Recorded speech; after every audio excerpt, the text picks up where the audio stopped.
Across the UK, on DAB+, on YouTube, on your mobile, and on your side. This is Talk.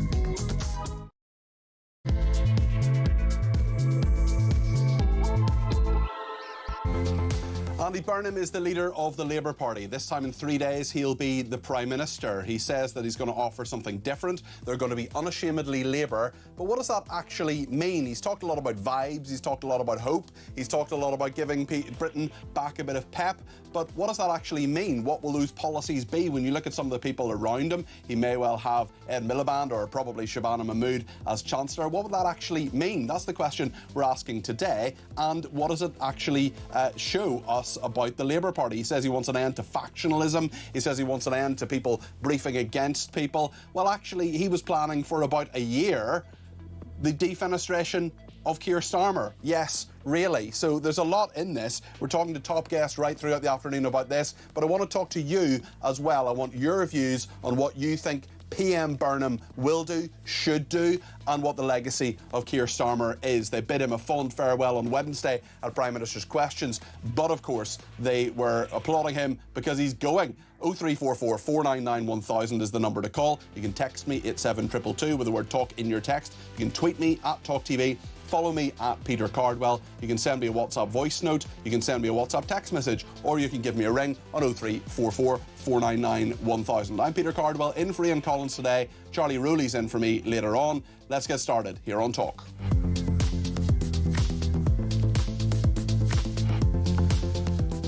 Well, it was almost exactly an hour ago that Shabana Mahmood, who is probably going to be the Chancellor from Monday, I think that's the wrong decision. I think she's been a reasonably good, better than many Labour Home Secretaries anyway. Why move her from the Home Office? But because she is also chairwoman of Labour's Governing Council, the NEC, the National Executive Committee, she was the one who announced, drumroll, Andy Burnham as leader of the Labour Party. It wasn't exactly a shock, but it had to be done procedurally. Here's what she did, and here's how she introduced Andy Burnham. It is therefore my honour to declare that the duly elected leader of the Labour Party is Andy Burnham.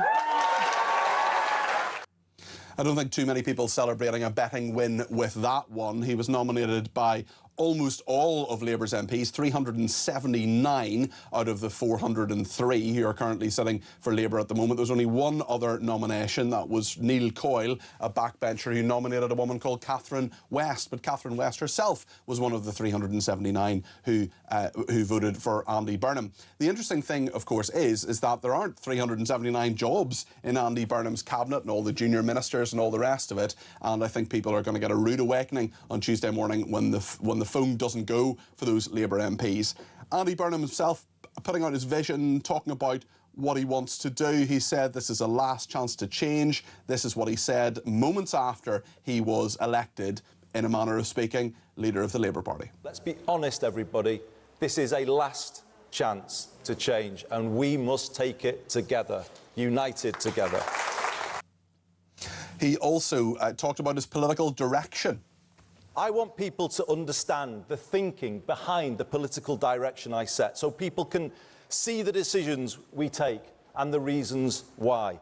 I am clear, Britain took a series of wrong turns in the 1980s.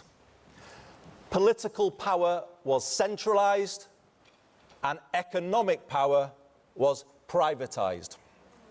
The country surrendered control of the essentials: housing, water, energy, transport, and left people exposed to higher costs. That in turn led to the concentration of more wealth and power in the hands of fewer people and fewer places. Large parts of Britain were deindustrialised without the power to set new ambitions for themselves. And interestingly, last night on the Houses of Parliament, there was a projection of various images by a group called 38 Degrees. We can see these exclusive photos here by Nigel Howard Media, and thank you to Nigel for them. Under new management is on the screen there. If you're watching, I'll describe it for people who are listening on the radio. Under new management, Andy Burnham, and a big picture of him projected on the side of Parliament by the campaigning group 38 Degrees. Interesting as well that part of those images said essentially, don't mess it up, mate, as well, talking about all the different MPs and 7 Prime Ministers previously as well. It is fascinating that they put up, you know, don't mess it up, mate, under new management to Andy Burnham. Interestingly, the chief executive of 38 Degrees is going to be part of Andy Burnham's team. He's going to be his political director. Don't mess it up, mate, is what his campaigning organisation has said to him. He starts next week as Andy Burnham's political director. Very strange. I've had quite a reaction online there to Nigel Howard Media's exclusive photographs, so thank you to him for sending them to me. Lots to discuss in all of this. Linda Jubilee is with us, the broadcaster and journalist. Linda, what did you make of what Andy Burnham said? Well, what I would say is he doesn't put much in terms of plan into it. There's a lot of ideology, but not really saying what he intends doing. He says that he wants to be properly Labour, but that leaves it up to us to interpret what that might mean. It was a proficient speech, as usual. He's a very good public speaker, and he managed to insert a few nice little folksy terms like, you know, he meets at Greg's and the pub and doesn't go to think tanks when he talks to people he wants to connect with. But that's not really enough. That's all window dressing, and it is important to be a good communicator. But let's face it, we're 5 to midnight right now, and we need more than communications and charisma. Important as they are, we actually need to know where we're going as a country. And I don't think we got exactly that from this speech. We certainly didn't. We got a lot of vibes, but not a lot of vision. He says, I will be a leader for North, South, East and West. I mean, OK, fine, yes, you're the Prime Minister of the whole country. Great, thanks for reiterating that, Andy. What are you actually going to do? Yeah, and it was really funny when he went to, you know, I'm close to Scotland and Wales and Northern Ireland, and I thought, and England? Yes, and London, yes, exactly, not just Manchester. He filled in later with saying he was going to Kent, just in case we felt left out. But I still think that you know, he could come out with fairly solid policies fairly recently. I expect he doesn't want to frighten the horses right now, because they are going to back up what he says he wants, which is a properly Labour Party. But I would suspect that all political parties now have to start doing that. For, in a sense, the Conservatives were not properly Conservatives a few years ago, and I think other parties have to define their position. But it's very difficult to see how that fits in with what Andy Burnham was saying, is we're now in an era of divisive politics. If he says in that speech, we're taking the fight to the right, which is what he said, that is fairly adversarial in itself. He said he wasn't going to out-green the Greens. He said he wasn't going to out-reform reform. He was going to govern as Labour. He also said, I mean, his 5 pledges, is there anything in any of these, Linda? He wants to build a culture of one Labour team. I mean, show me any leader who doesn't want to build a team. Yeah, I want to be really divisive and not have a team. Don't care about the team. Work to build a new politics. Now, I'm very happy with the old politics. Now, there's actually no need for a change. In fact, I'm just here for the you know, for the free booze at number 10. He wants to build a new politics. He wants to change Labour's political direction. Yeah, well, understand that. Wants to make them a winning party again and be a leader for everywhere. We've talked about that. The North, the South, the East, the West, for Scotland, Wales and Northern Ireland. Really helpful to know he is aware of the 4 different countries in the United Kingdom of which he will become Prime Minister. And he wants to take power back from Westminster and Whitehall and give it to the place where you live, which just means more devolution to me. It means more officials, it means more governors and more government, which may work and may not. I think there's a big debate about whether devolution has actually worked for the United Kingdom. I think there are many questions about that. I mean, you might ask yourself, what does new politics actually mean? I mean, that is a very, very empty phrase unless you back it up with something, which you could back it up with a change in direction, but we don't really know what that direction is right now. So I don't think he's been very clear at all. It was an interesting speech. You could try picking away at it, but I still don't think we know exactly what he wants to do. And we may not even find that out next Tuesday. Yes, it's very true, actually. This is the moment to speak for all parts of the country, unite people in a common cause, but he won't really tell us what that cause is. Well, then it's a very, very interesting thing as well. Lucy Powell has said, she's the deputy leader of the Labour Party, she says that it's not long on vibes but short on specifics. That was the question she was asked, is that the case, by Sky News. She says, I don't think so. I think what people are crying out for actually is vision, its direction, its values and understanding, how those things will turn into action. And I actually thought that Andy delivered on all of that. This wasn't the day to set out a 10-point policy plan. People want the storytelling, they want the direction. Do they? No. So what people want is a plan, and what they want is a roadmap which involves solutions, something that tells us how we are going to get from A to Z, how we are going to bring in economic growth. I know that the figure was announced yesterday that the economy has grown, I think, by 0.1%. Yeah. That isn't growth. That is a tiny number. Economists would call that sluggish. And sluggish is the enemy of economic growth. You're absolutely right. And Keir Starmer used to always say we're the fastest growing economy in the G7. I mean, that's a bit like saying you're the tallest of Snow White's housemates. Right. You know, it's nothing to be proud of.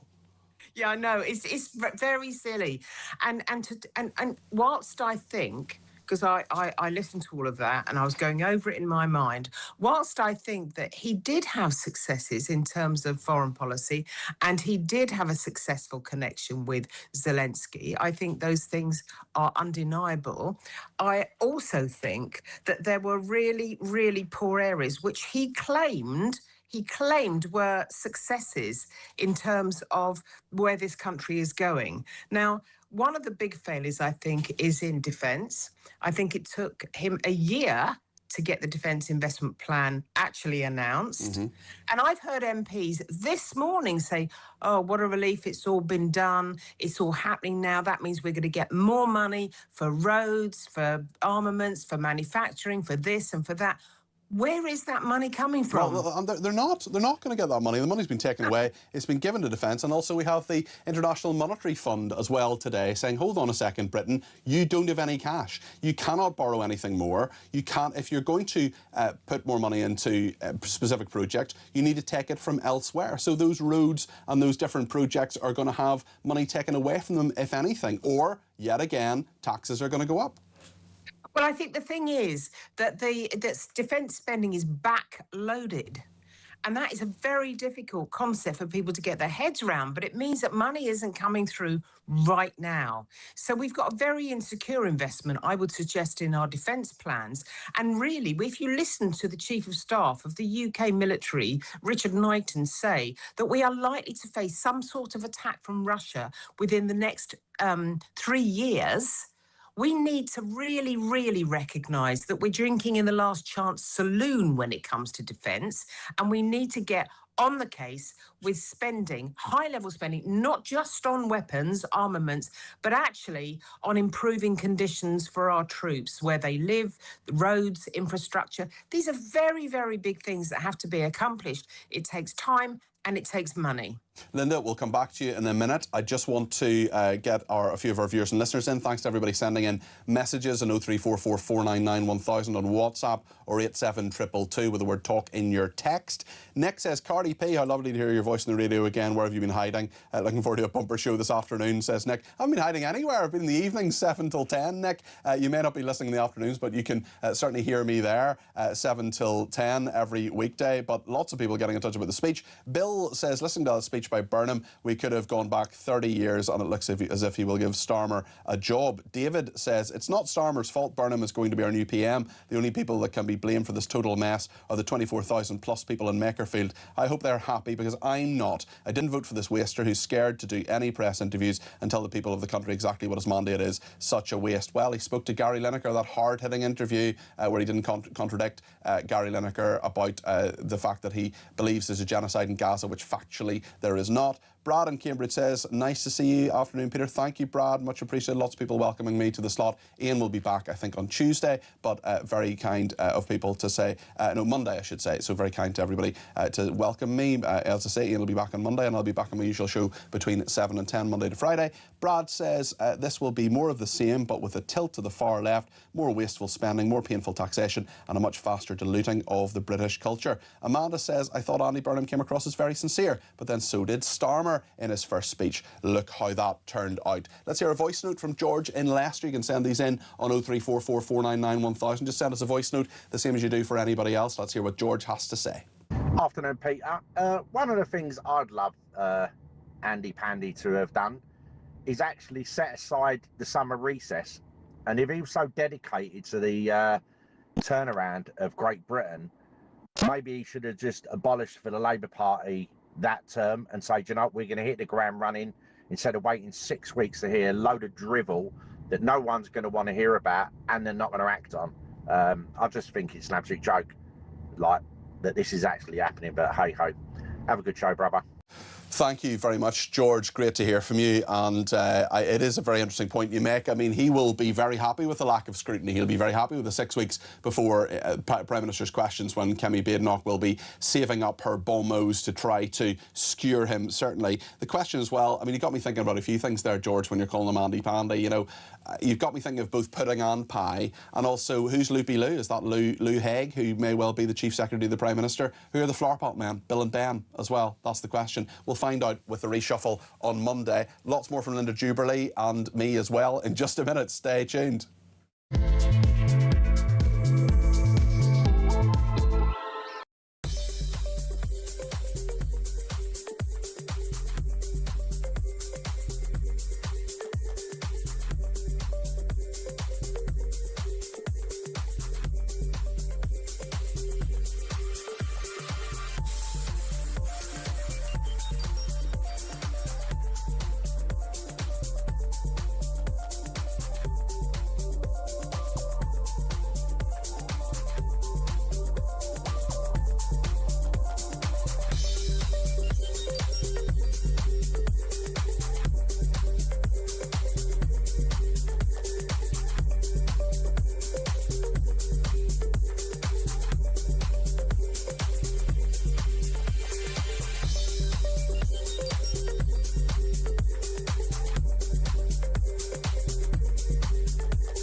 Well, this isn't the first time this has happened, and FIFA need to get serious about political sloganising at the World Cup. We've seen numerous examples of this. We've seen the pro-Palestine nonsense. We've now seen the Falkland Islands nonsense going on. If FIFA allow this to continue, they run the risk that the beautiful game is going to be politicised endlessly going forward. There should be a ban on Argentina going forward because of this behaviour, and the players, might need to be suspended as a result of this.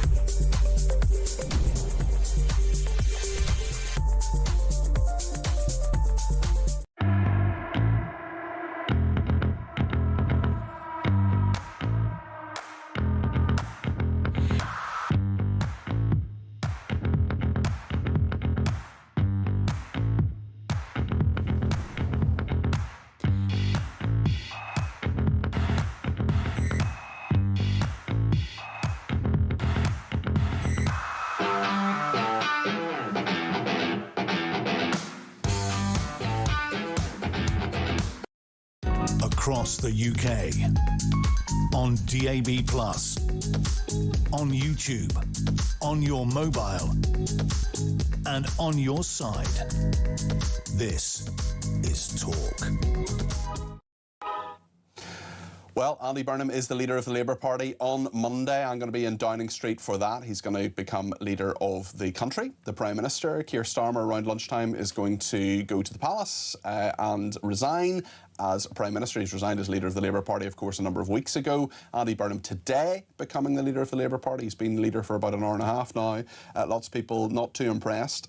Testy on Tyneside says, the real question is, don't mess what up, mate, actually referring to some of these pictures that we've got from Nigel Howard Media of the projections, these different projections that were put on the side of Parliament last night about 10 o'clock by the campaigning organisation 38 Degrees. Interestingly, their chief executive is going to be Andy Burnham's political director, and he has presumably authorised these projections on the side of Parliament under new management. Big picture of Andy Burnham saying, don't mess it up, mate. I mean, you would imagine that you would have something perhaps better to say for the person who's going to become your new employer rather than don't mess it up, mate.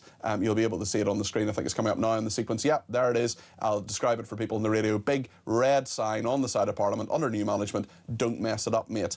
So those projections there, and thank you to Nigel Howard Media for those exclusive images. Margaret in Birmingham says the only difference between Andy Burnham and Starmer is that he is a better communicator and you don't turn off after 2 minutes.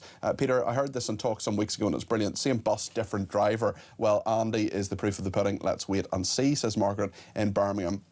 Testy as well, sorry I didn't read out the whole message, says, don't mess what up, mate. A Fabian, a radical lefty, might claim Starmer was highly successful in bringing down the old order. Precisely what is Burnham not to mess up? Jane has been in touch and says MPs wanted Starmer out because they were worried about their jobs. It will be worse under Burnham. Once he starts his oversized trips, he will do the same as Starmer, won't have time to focus on UK priorities. We call him Never Hear Keir. What about Burnham if he goes abroad? I'm trying to think of a nickname for Burnham. I can't think of one just at the moment, although we've had Andy Pandy earlier today. Let's see the final moments of Keir Starmer the other day. This was on Wednesday, at the very last minutes of Prime Minister's questions. We'll go back to Linda Jubilee as well, our guest at the moment, for her thoughts on this. Let's just see what Keir Starmer said, his final words publicly, probably, as Prime Minister, apart from a few interviews, final words in the House of Commons as Prime Minister anyway. This was the tail end of PMQs on Wednesday. I picked up our party, I turned it round, I made a promise to rip anti-Semitism out of my party, and I did. I turned my party to face the country, and we won a landslide Labour general election. And after 2 years, we've stabilised the economy, we have invested heavily in our public services, we put better protections in for children, particularly on child poverty, we've strengthened our defence, and we've enhanced our international reputation. I'm proud to leave this country in a better shape than I found it. Did he leave the country in better shape than he found it? Linda Jubilee is with us, the broadcaster and journalist. Linda, what do you think? No, he did not. I don't believe he did. As I said, he did have some success with foreign policy, and that is terribly important. And that could end up being quite a weak area for Andy Burnham. We hear from inside diplomatic circles, actually, they are concerned, and they're concerned about the lack of planning, because there's nothing a diplomat likes more than a plan. But what I would say is that Keir Starmer has not addressed the public sector problems. He has not stabilised the economy, and he certainly hasn't strengthened our defence situation. So I think to say, and he made all of those claims in a speech, I think that's just flim-flam. I don't think he's actually done those things at all. Yeah, it's a very fair point. One thing he has done is made the Labour Mayor of London, Sir Sadiq Khan, Lord Khan. There was an interesting clip that one of our people behind the scenes very wisely brought out and found, remembered it from the time. This was when Sadiq Khan, Mr. Khan, became Sir Sadiq Khan. Just listen to this, Linda, about how humble, how grateful Sadiq Khan was, and how he did such a favour to Prince Charles, as he then was, to allow him to bestow the honour on him. Just listen to what Sadiq Khan says. I think this tells you quite a lot about the new member of the House of Lords. It's a pinch me moment. It's just a huge honour to have His Majesty the King bestow me with this honour, and my mum's here, and she's been emotional since it was announced on January the 1st, and today's just a great day for the family, really. Well, I've got the pleasure of working closely with the King. We were just comparing who's a bigger workaholic. He was very chuffed that he'd managed to personally give me this honour, and he actually apologised for it taking so long, which is not a problem at all. Obviously, from my background being the son of immigrants, my parents coming here from Pakistan, it's a big deal for us. But also it's a recognition of, I think, the way in which public service can be recognised, and I'm really grateful. Good to know that Charles was very chuffed to be able to give the honour to Sadiq Khan. I mean, can you believe that, Linda? It, because I think that Sadiq Khan has strong narcissistic tendencies, so it's entirely in keeping with how he performs in public.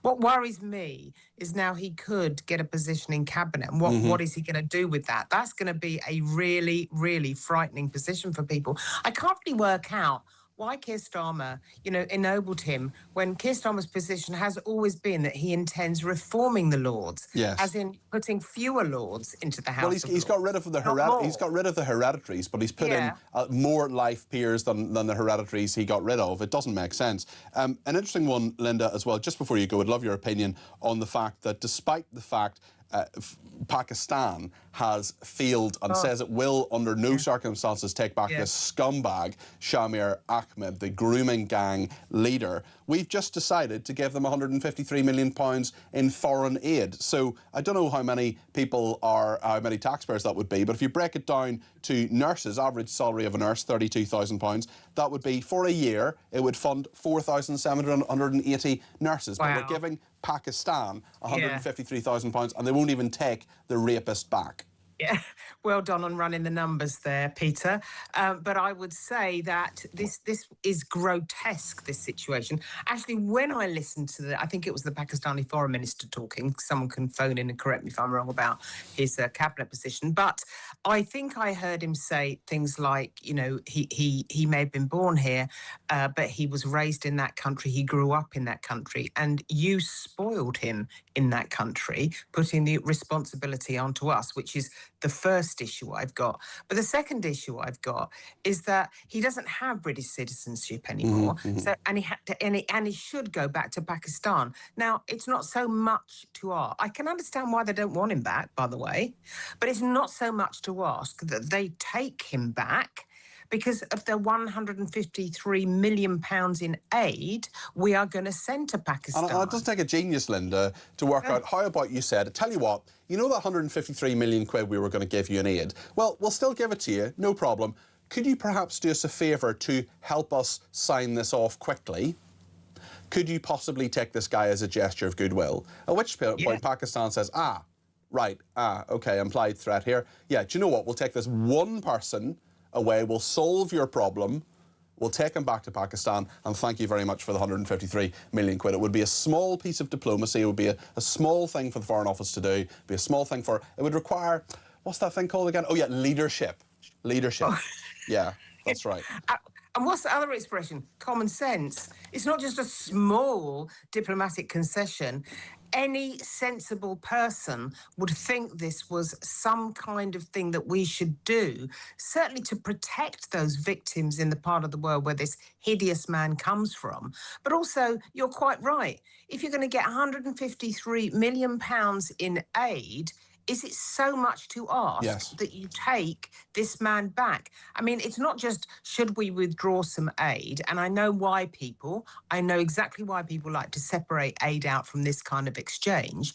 But isn't there something we could do in terms of visa sanctions, financial sanctions? Yeah. There must be something we can do. There's a way to do it. There's hard power and soft power. Linda, thank you very much, as always. Credit where it's Jubilee. That is Linda Jubilee there, the broadcaster and journalist. Thank you also to Barbara in London, who says, I could not listen to this Claude Burnham and his lumbering, stilted speech. Essentially, he spoke down to anyone not from up north. He reminded me of the kids in school who could not read out loud fluently and had to follow the words with their fingers. Didn't hear of the supposed marvellous communication. Merv says, I think Keir Starmer might be secretly quite pleased to be out of it. It's a difficult job. He now has a nice pension. Yeah, he doesn't just have his Prime Minister's pension, he also has the pension that they did a specific Act of Parliament to put through for him as leader of the Crown Prosecution Service. We'll go live to Anna Mikhailova in just a second, Times Radio's political editor. She'll give us her take on what she's witnessed, which is Andy Burnham becoming leader of the Labour Party. We'll speak to her in just a second. Stay with us.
across the UK.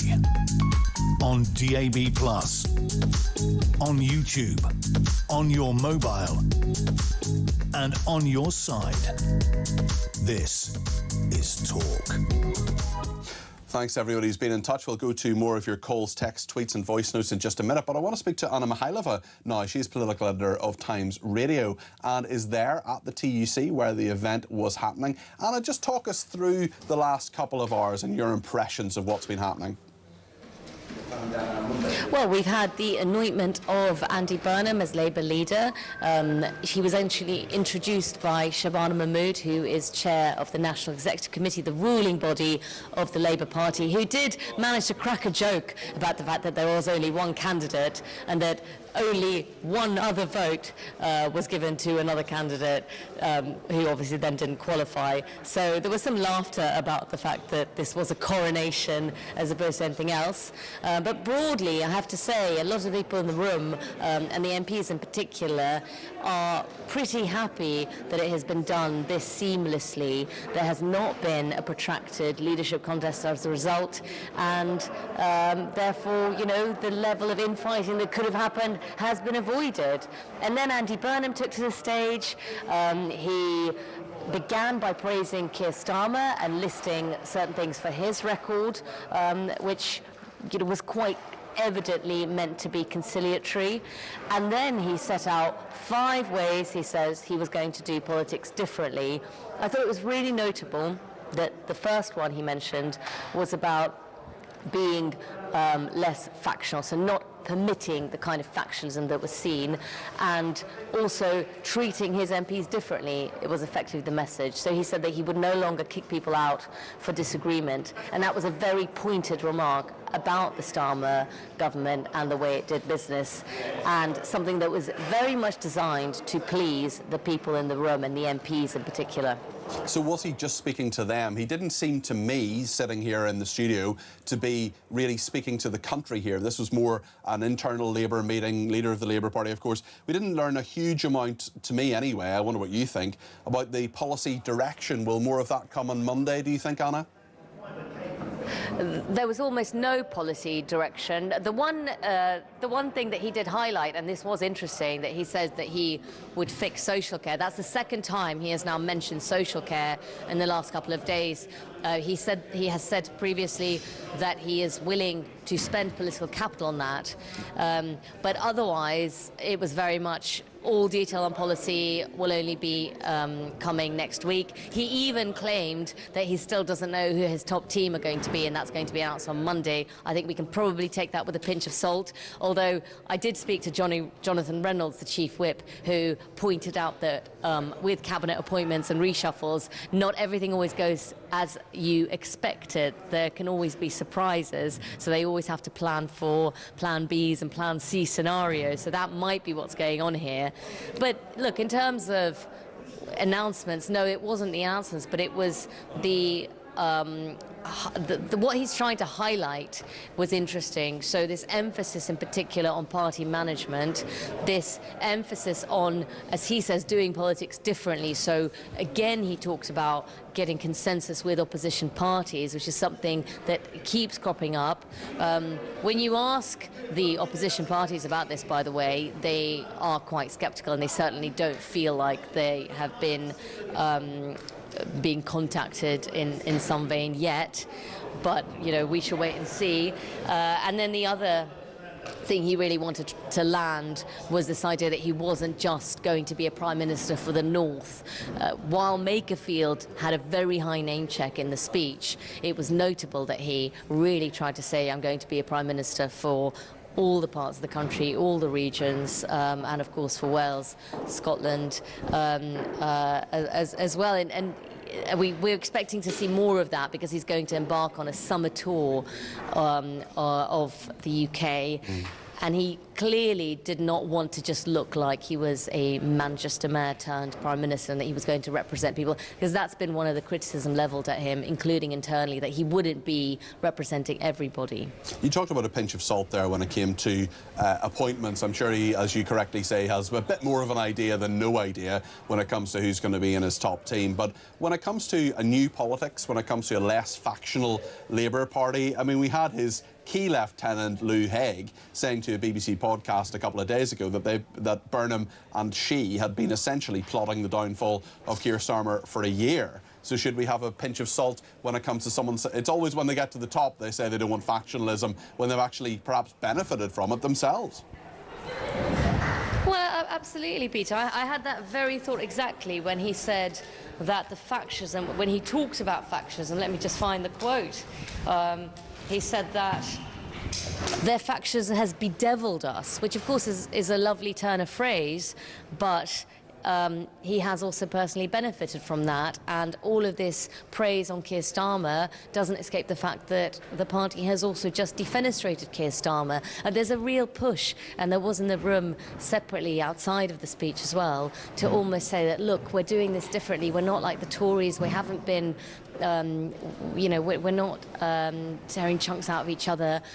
But I think, you know, today was the easy day. The difficult bit will start on Monday, when he will have to start being clear about the trade-offs he's making, because there will be so many trade-offs. And the first one, of course, is there will be people losing out from the cabinet appointments. There aren't 379 jobs. There aren't 379 jobs that he can give out on Monday, are there, Anna? Exactly, and there certainly aren't more. There certainly can't be two chancellors specifically as well. Very true. Anna, listen, thank you very much indeed. That's Anna Mihailova there. She's the political editor of Times Radio at the TUC there, the Trades Union Congress building in North London, where that announcement was made a little bit earlier from Andy Burnham. In fact, we can just remind ourselves about what he said about the mess he said in the 1980s. We're going to speak to a former advisor to Margaret Thatcher in just a second. I'll be very interested in just a moment to find out what Niall Gardner thinks of this extract of what Andy Burnham said about an hour and a half ago. I want people to understand the thinking behind the political direction I set, so people can see the decisions we take and the reasons why. I am clear, Britain took a series of wrong turns in the 1980s. Political power was centralised, and economic power was privatised. The country surrendered control of the essentials: housing, water, energy, transport, and left people exposed to higher costs. That in turn led to the concentration of more wealth and power in the hands of fewer people and fewer places. Large parts of Britain were deindustrialised without the power to set new ambitions for themselves. Well, Niall Gardner is a former advisor to Margaret Thatcher, foreign policy analyst, and he is at the Conservative Political Action Conference, which is in London at the moment. Niall, thank you for joining us. What do you make of what Burnham said there, specifically about the legacy of Thatcher? Well, it's great to be here, and I have to say that, you know, Andy Burnham's remarks about Margaret Thatcher are extremely disrespectful, but also I think that, you know, the message that he gives, Andy Burnham, harks back to the 1970s. This is, you know, socialism once again sort of rearing its ugly head in the United Kingdom, and his rejection of Thatcherism, I think, presents a very dangerous vision for the United Kingdom. And what exactly has Andy Burnham, you know, achieved, you know, compared to Margaret Thatcher? Margaret Thatcher won 3 general elections on a platform actually of reviving Britain, saving Britain, and restoring freedom to Britain. But Andy Burnham just presents a big government nightmare vision, I think, for the British people. He's the antithesis of Margaret Thatcher. He's already off to a very bad start. And what has he achieved in in Manchester, actually, other than, you know, a fall in living standards for the people of Manchester. I mean, this man has no real track record to stand on. Now there's been quite a lot of economic growth in Manchester. There's been quite a lot of economic growth in Manchester, far more so than the rest of the country. Does he not have at least some record to be proud of now? Not that I'm aware of, actually, you know, I think that, you know, Andy Burnham, who has no democratic mandate, of course, he's been placed in this position as leader of the Labour Party in a sort of coronation with no competition. This is a man who has achieved very little, and now he's, you know, attacking Margaret Thatcher's legacy. Margaret Thatcher, my former boss, was a real titan, not only in Britain but on the international stage. And she won, you know, a general election to become Prime Minister in 1979. And what has Andy Burnham done? He hasn't won an election to become Prime Minister. He's just being appointed like a political apparatchik by the Soviet-style Labour Politburo, and he has the cheek and the nerve to be, you know, attacking Margaret Thatcher. I think his remarks are an absolute disgrace, and I expect that Andy Burnham will be even worse than Keir Starmer, which is a staggering achievement for anyone as Prime Minister to be even worse than Keir Starmer. What do you think Margaret Thatcher would make of Andy Burnham and his brand of politics and what he has said he will do? I think she would have viewed Burnham really as yet another dangerous socialist. And the last thing that Britain needs, of course, is socialism, more big government, higher taxes, which will all lead to lower living standards and higher costs, of course, for the British people. I think she would have taken a very dim view of Andy Burnham, actually. And the first question she'd ask is, who is Andy Burnham? What right does he have to be British Prime Minister, actually? So, you know, I have to say that I think her view of Andy Burnham would, you know, would be very unflattering. She'd be monumentally unimpressed. Do you think there's anything in what Andy Burnham says? You talked about a big government nightmare vision, but isn't the country too centralised, particularly England? There are lots of people in many places in England who might say, hold on a second, what about Scotland, Wales and Northern Ireland? They have devolved assemblies or parliaments. Why can't we have a bit more power closer to us and away from London? Well, I don't think, you know, the solution to Britain's problems is more devolution. After all, if you look at what's happened in Scotland, and hardly a success story, frankly. So, you know, I think, you know, we need to fix what's happening in Westminster. The biggest problem for Britain right now is you've got reckless socialists in power who think nothing of spending vast amounts of taxpayers' money, actually, on their pet causes. Socialist ideology, I think, is the central you know, problem for the UK at this time. We need more freedom. We need liberty. We need Britain to be truly great again. And we need a country that is proud to stand on its own 2 feet on the world stage, that is not bowing down to the enemies of the free world as Keir Starmer has done. And I think we need a you know, British government that is determined really to restore British greatness. In the United States, of course, we have a US government that's determined to do so, that has already secured America's borders and ended completely illegal migration, deported 1 million illegal migrants in the last year and a half. What has this Labour government achieved? This is a nation under siege from illegal migration. This is a nation that is sinking incredibly fast under Labour leadership. And Andy Burnham, of course, just offers more of the same disastrous you know, style of policy as Keir Starmer, who has been utterly humiliated. He's leaving tail between his legs, and now we've got you know, Andy Burnham, who has absolutely no democratic mandate to be the Prime Minister of the British people. Niall, thank you. That's Niall Gardner there, former advisor to Margaret Thatcher, foreign policy analyst. Thanks also to Gaynor in Nottinghamshire. He says, Peter, great show. Thank you, Gaynor. Regarding a new phrase for the new Prime Minister, Burnham can turn him or burn him. He will turn him, although both could be perceived as positive or negative, i.e. turn the voters or turn the party around. Michael in Norfolk says, how is Andy Burnham going to expand the manufacturing industry when we have the highest energy costs and a small pool of skilled workforce to start the ball rolling and still remain remain competitive in world markets. Rachel says, good afternoon, Peter. Good afternoon, Rachel. Many may be hopeful, but Andy Burnham taking over is going to be a disaster. He sits down to his first interview with Gary Lineker. Enough said. Becca says, I weirdly agree with Pakistan. It is our fault for the rape gangs. The UK covered it up on all levels for fear of being racist. If it was their country, they'd have death. In our country, they'd serve barely any time and go back to the same community, says Becca. Chris in Derbyshire says, if we're in for more of the same, it means more problems regarding law and order and pandering to the extreme left and pro-Palestinian crowd. A dead clue is in the Lineker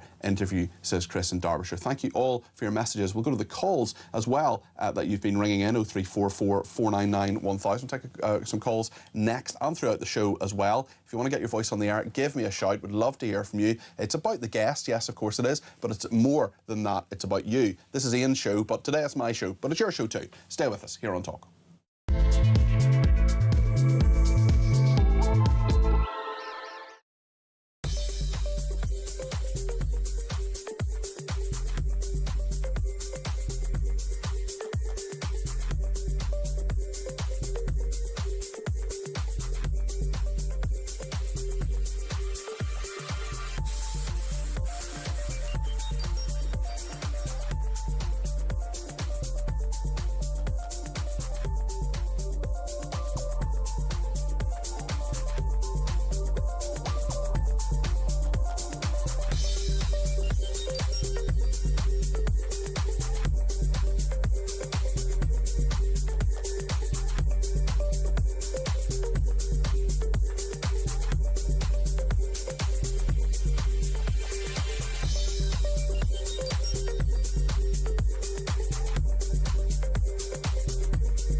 Across the UK, on DAB+, on YouTube, on your mobile, and on your side. This is Talk. Graham Collins has tweeted me to say, Starmer is so far up his own backside it makes you want to vomit. He is deluded about his achievements. He will be remembered for 17 U-turns, attacking pensioners, farmers, being marred in sleaze and lying through his teeth. He leaves as the worst Prime Minister in recent years. Probably say Liz Truss, Graham, but there we are. Jason says, what a pathetic, nervous, script-read speech by Burnham. Kemi is going to tear him apart if this is all he's got. The unions and backbenchers all control Burnham. Nothing will change as he doesn't believe in anything, so they'll manipulate him like Starmer. It will be a case of taking candy from Andy. See what you did there. Thank you to Tad as well. He says, afternoon, Peter. Burnham read out a list of Labour grandees, Margaret Beckett, David Blunkett and Neil Kinnock, who support him. I see that as a desperate gambit and a warning to keep potential challengers' tanks off Burnham's lawns. By extension, mention he must hit the ground running or the Parliamentary Labour Party will ensure Burnham will fall flat on his face. And there's still a lot of backbenchers prepared to wield the axe if they don't get their way, says Tad. Tad, I think that's absolutely spot on. I also think that there are many backbenchers who will be waiting for the phone to ring on Monday or Tuesday, waiting for that nice job that Andy or his team have said, oh, we're thinking about you for this, or maybe you'd be good in transport, maybe you'd be good in the Foreign Office, and then the phone doesn't ring because there are only about 100 or so jobs to give out, and then you've got over 200 disappointed people, I think, and what they do next. It will be a very interesting thing to see and to evaluate. Chris in Derbyshire says if we're in for more of the same, it means more problems regarding law and order. Sorry, I did read that out previously. I just didn't de-star it. Let's go to Matthew in Warrington. Matthew, you're very welcome to the programme. What did you think of Burnham's speech? Oh, well, after vomiting several times, getting the sick bucket over, it was it was typical Labour, wasn't it? Thatcher's to blame, the Tories are to blame, they've never done anything wrong, we've got to re-industrialise the country. What they forget is, in the 70s and 80s, Thatcher had to sort out the unions and the Labour Party because they screwed it up. The reason we lost all the industry was because, one, they were always on strike, two, it cost too much, and three, the stuff we import, it was cheaper to import than it was to export because our costs were too high. If he's going to make it industrial now, well, what is he going to do about the electricity costs, the gas costs? What about employment laws? No one's going to invest in this country. What is he going to do? Wave a magic wand and it'll all be all right? And there are loads of people struggling to invest in this country already. Loads of people who want to put money in but are saying, hold on a second, the #1 priority of the Starmer administration was meant to be growth. The growth figure as he leaves office, 0.1%, Matthew. That's just like one hair growing on a hair transplant, isn't it? Yeah. You know, you invested all that money and you get one hair growing. I'll give him till Christmas. Really? I'll give him till Christmas. Yeah, honestly, I think he's gonna go in 10 down history, and Starmer's gonna leave him a little note saying, "I think you're screwed, mate." You know. Yeah. I think he may well be Labour's Liz Truss. I just don't see him as the Messiah. I really don't see him as turning Labour's fortunes around. I remember him as Health Secretary. He was very forgettable. I remember his Chief of Staff, James Purnell, who was Welfare Secretary. He was very forgettable as well, and then went on to be head of radio at the BBC, despite having never made a radio programme. I do wonder the kind of quality of people who are in government these days. I'm not saying I was necessarily brilliant. I'm simply saying that you need really, really good people. Even Tony Blair, who I grew to despise, Matthew, I thought, you have a bit of star quality, you have a bit of a brain, you have a few ideas. I may not agree with everything you do, and I disagree with a lot of things you did, but there's some sort of intelligence there, and I kind of respect you weirdly for that. I don't get that sense with Andy Burnham. Do you, Matthew? No, because he's trying to do what Blair did. Because what you got to remember is Blair came in the back of, the Tories under John Major, and that was very toxic at the time.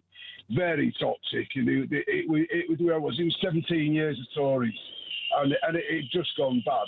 So he came in as this young man with a family. He drove a Ford Galaxy. It was a breath of fresh air. They were singing all songs, and everyone thought, John Smith was like, obviously, they lost John Smith, who they thought was going to win, and it was just like a bit of a wave. And they came in and they said, well, they had money in the bank, they sorted the schools out, they invested in hospitals, they privatised a few things and got rid of a few things. And the first couple of years was great. But then it's social, isn't it? It's spending other people's money, and it just ran out. Well, that's it. And they actually kept to those conservative plans on the economy in the first couple of years. Interestingly, as well, Ken Clarke, who bestowed upon them an excellent economy. That's not the case with Andy Burnham. Matthew, thanks for your call. Matthew in Warrington, there, really appreciate that. Let's go to Stephen in Manchester. Stephen, what do you think? What's on your mind? Thanks for the call. Oh, hi. Good afternoon. Hi. Well, I'm concerned. I listened to much of the speech. I had my 3-year-old grandson here, so I didn't quite get every word, but, I got the gist. Yes. And it's thin. And I'm very concerned on several fronts. Number one, the issue that will rescue this nation in terms of the economy and its industrial base is fracking issuing licenses and strategically opening some coal mines. And we're not going to do it under Andy Burnham. Number two, the massive demographic collapse of this nation, and there are many streams with regard to that, the collapse of traditional family life, mass immigration, the illegals pouring in, is not going to touch any of that. The whole direction of travel of this now once great nation, which is crumbling before your eyes, it's just a disaster, even on the international world stage.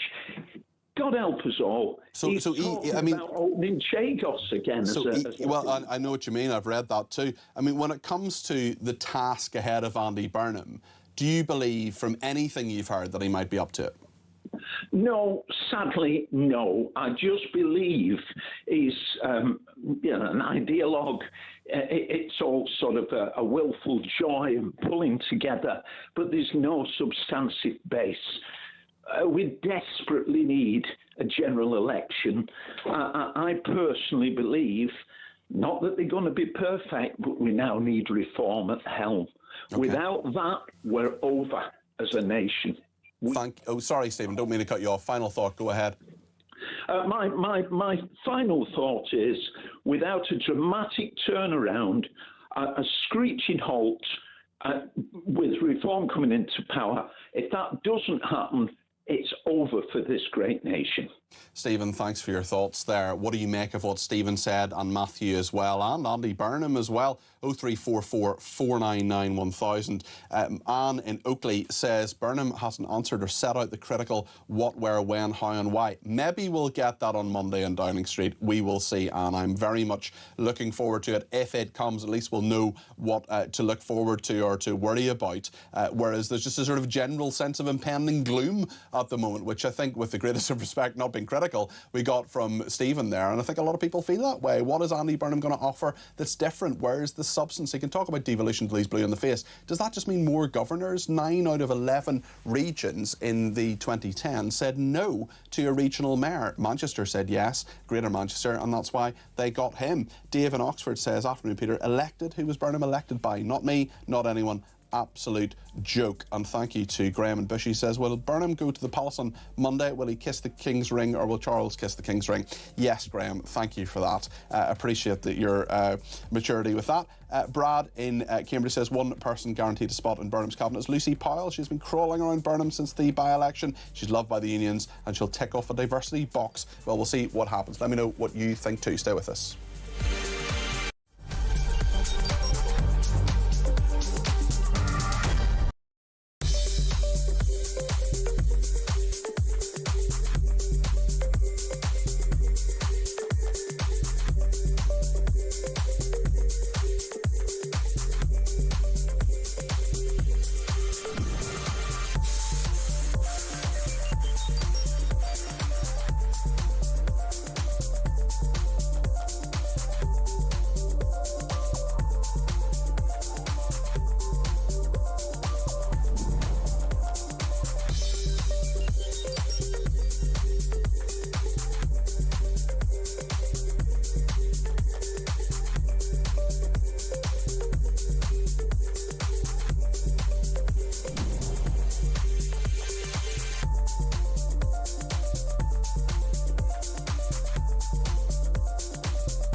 across the UK. On DAB+, on YouTube, on your mobile, and on your side. This is Talk.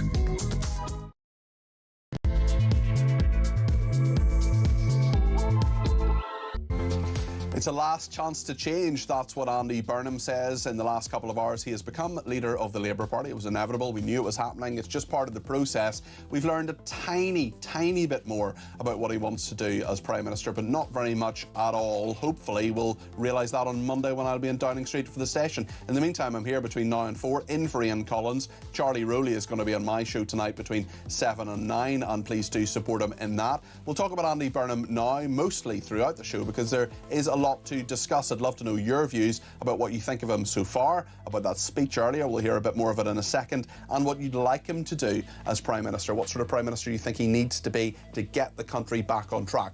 0344 499 1000 is the number to call. You can text me at 72222 with the word talk in your text. You can tweet me at talkTV. Follow me at Peter Cardwell. You can send me a WhatsApp text message. You can send me a WhatsApp voice note, or you can give me a ring, all at 0344 499 1000. You can also follow me on Instagram as well, actually, at Cardwell Peter, confusingly. Thanks to everybody sending their messages so far. We'll get to as many calls, texts, tweets and voice notes as we can between now and 4 o'clock. In between all the different guests, we have another great guest in a minute, Clark Vasey, Director of Blue Collar Conservatism, and let me know what you think of what he says. Stay with us right through till 4 o'clock here on Talk.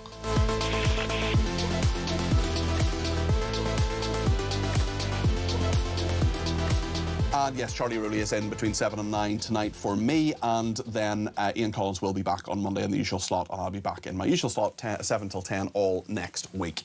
Andy Burnham, as I said, he's become leader of the Labour Party. Let's just find out what he's been saying. A last chance to change is what the Makerfield MP, now the leader of the Labour Party, from Monday, the new Prime Minister of this country. This is what he said earlier today at an event in London. Honest, everybody, this is a last chance to change, and we must take it together, united together. A last chance to change, really? He also talked about his political direction. He gave quite a number of sort of words. I'm not sure he said a huge amount within them about what he wants to do as Prime Minister. I want people to understand the thinking behind the political direction I set, so people can see the decisions we take and the reasons why. I am clear. Britain took a series of wrong turns in the 1980s. Political power was centralised and economic power was privatised. The country surrendered control of the essentials: housing, water, energy, transport, and left people exposed to higher costs. That in turn led to the concentration of more wealth and power in the hands of fewer people and fewer places. Large parts of Britain were deindustrialised without the power to set new ambitions for themselves. Well, thanks to everybody who's reacted to what Andy Burnham has said. Mac in Glasgow says, I can't count the number of manifesto promises which Keir Starmer has broken and you turned on. No doubt Andy Burnham will follow in his footsteps. Two of the biggest issues are the number of illegal immigrants and reforming the ECHR laws to send illegal people coming into this country committing crimes back to their own country. I don't think I heard Burnham talk about this. Great show, says Mac in Glasgow. I don't think I've heard that word from his lips at all since he's become MP for Makerfield and presumptive Prime Minister. I don't think I've heard the word immigration from his lips. Could be wrong. If you can find it somewhere, please do let me know. Tell me I'm wrong. That's fine. Happy to be corrected, but I don't think I've heard the word immigration from his lips. I'll be very interested to hear what Clark Vasey thinks. He is Director of Blue Collar Conservatism. Clark, great to have you in the studio. Good afternoon to you. Thank you for having me. What do you make of what Andy Burnham has been saying so far? Well, I think he's almost selling a postcard of the past version of the Labour Party.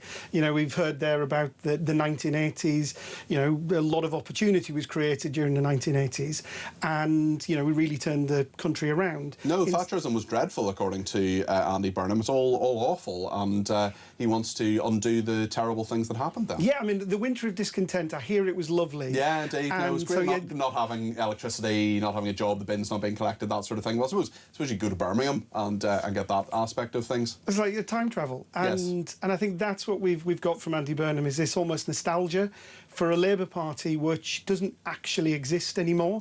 You know, I mean, you know what they say about nostalgia, it just ain't what it used to be. No, it isn't. Well, but we've got Andy, so we're going to get him bucket loads of nostalgia for a country probably wasn't as great as the 1970s that he's making out to be. But I think, you know, probably in many genuine ways, you know, he is trying to reflect the community he grew up in. You know, this is where I come from. This is the rose-tinted view of the Labour Party which he's got. So I think there's a lot about him which, you know, take him at his word sometimes, that, you know, he's, you know, hopefully in politics for the right reason, but he's just taken over as leader of the Labour Party, which is very different to a party which, you know, kind of has any roots in our working class communities, and particularly not the kind of challenges which working people have today. Well, things have changed dramatically, haven't they, for working people in the last 10 years, even since the 80s as well. And we've had working people, not all of them, but many of them, giving a chance to other parties, to the Conservatives in 2019, for example, to Reform UK in many local council areas, and also giving a chance to Brexit as well, which of course a lot of the establishment, a lot of the North London oat milk drinkers didn't see coming. I just wonder from Andy Burnham what he would need to do to get those people back to Labour. So I think what he would need to do to get them back to Labour is substantially transform, you know, kind of what this government's been delivering. You know, the last government got a lot wrong. This government's compounded that. You know, we've got over 1 million young people not in education, employment or training. Jobs are being lost, you know, jobs dropping off payrolls, people going unemployed, the welfare recipients, you know, just growing ever more under the Labour Party. If he really wanted to do something about that, he's going to have to ditch a lot of what his core beliefs are that we've just heard. Getting people back into work means that businesses need to be able to create jobs. That's going to require tax cuts. That's going to require deregulation. Instead, it's all what we heard from Andy Burnham. It's, you know, talking about things like, oh, well, I haven't ruled out a wealth tax. Yeah. There is room for movement and more government as well. I mean, I really do question, and I'd love to hear from viewers and listeners about this. I'd love people to tell me how they feel that devolution has actually worked for them. Do you feel devolution? Do you feel the Assembly in Northern Ireland or Wales? Do you feel the Parliament in Scotland? Do you feel your local mayor, if it's a metro mayor in the West Midlands, in the west of England, in Greater Manchester or whatever, has really made a massive difference? Has more government made your life better? Has it made your economic prospects better? Has it made your area better? Because I don't know if devolution has worked, Clark. I'm just not sure it's actually worked. I think, look, where I come from in Northern Ireland, I think it was necessary to stop the Troubles, fair enough, but has it actually delivered for people? And what Andy Burnham wants is more of that. He says, I want to devolve more and more power down to local areas. Do you think that will work? Do you think that will make people feel grateful? Is more government the answer when actually we just need, I think anyway, the private sector to be set free and to be enhanced? We need more jobs for ordinary people. We don't need more jobs for politicians, and that's what he's talking about. You know, we've had worrying discussion in the past week about you know, removing the 5% cap at which local councils have to go to a referendum to raise council tax. You know, creating an inordinate number of additional politicians with more tax-raising powers. You know, what have we seen from Andy Burnham, and what do we see from most Labour politicians? Oh, well, what more can we tax? You know, the classic line that's, you know, from Pat McFadden about who else can we tax to pay benefits to other people. And it's going to follow him if he becomes Chancellor, which some people might argue is a possibility. I wonder what you think about Starmer's legacy as well. What's his legacy in other parts of the country that are not London? We always remember at this station that 82% of our viewers and listeners are outside London. We're about the least London-centric station there is in the UK, and loads of our viewers and listeners are just not in London, and that's great because they're far more representative of the country than many other broadcasters. But I mean, from your perspective, Clark, as a man from Carlisle, what do you think Starmer has done for Carlisle? Anything? Well, not much. Last time I ever went to see my mother. I think that Starmer's legacy is obviously one of failure. You know, I think the narrative started to come that, oh, Starmer wasn't good at politics, but Andy Burnham's a great communicator, which I think is wrong. I think when you look at 1 million young people not in education, employment or training, as I said a moment ago, that is a massive political failure, which, you know, is building in, you know, challenges for those young people for years to come, getting them into jobs. You talked about, you know, kind of immigration just before we started chatting. Yes. And, you know, mass controlled immigration, what's it done? It's taken entry-level jobs out. So we are compounding that problem of young people not being able to get into work. That, I'm afraid, is the legacy. Do I think that'll change under Andy Burnham? Probably not. You know, you talk about the difference between London and the rest of the country. Andy Burnham, if you see the, you know, kind of the poll in the Times today from YouGov, he's actually more popular in London than he is in the north of England. And when you counter the fact that he does seem to be quite popular in Manchester, that must mean he's fairly unpopular in other parts of the north. You know, can I see him delivering for Carlisle and kids, in, you know, kind of growing up in the city I grew up in? Nothing he said from that clip, from anything else, is limited amount he said in the leadership election campaign. None of that gives me confidence. Just a bit of breaking news, and that is that the actress Brenda Fricker, who won an Oscar for her role in the 1989 film My Left Foot, and well-loved parts in Home Alone 2. She was the bird woman in Home Alone 2. She'll be known to a lot of younger people as a result of that. She's died at the age of 81. She was with Daniel Day-Lewis.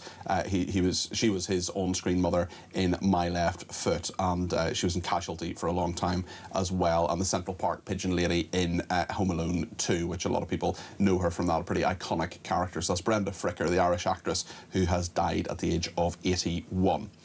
Lots more to come. In fact, I want to ask Clark, before you go, about another story that's around. Ian Lavery, who is a former miner, actually, one of the very few, I think he might be the only MP who's a former miner, actually, one of the Labour MP, has said that the last taboo and the last thing that you can actually slag people off about is regional accents. I just wonder, he certainly has a very regional accent. I have a regional accent. You have a regional accent. I just wonder if you, what your perspective is on that, Clark.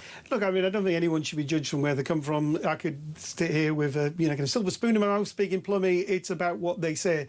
And I think that the Labour Party, Ian Lavery included, has failed working class communities for decades. They, you know, kind of were clearly abandoned the Labour Party. They didn't come back under Starmer. You know, they, you know, are looking, some of them are looking to the Conservatives, many more are looking to reform. Labour didn't deliver.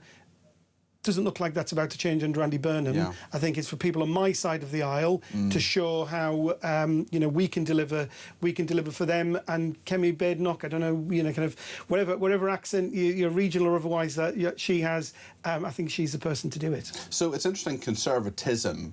You're from blue-collar conservatism. Where do you think conservatism is right now? Is it with Kemi Badenoch or is it with Nigel Farage? I think it's with Kemi and what she's doing. Nigel is, you know, on issues like nationalisation, two-child benefit cap, welfare in general, reform, you know, kind of blow a bit with the wind. She's called them, actually, a line which has not got nearly as much pickup as I thought it would. She has called Reform UK Corbynism with a union flag. I mean, do you think that's fair? I think that's maybe a slight exaggeration.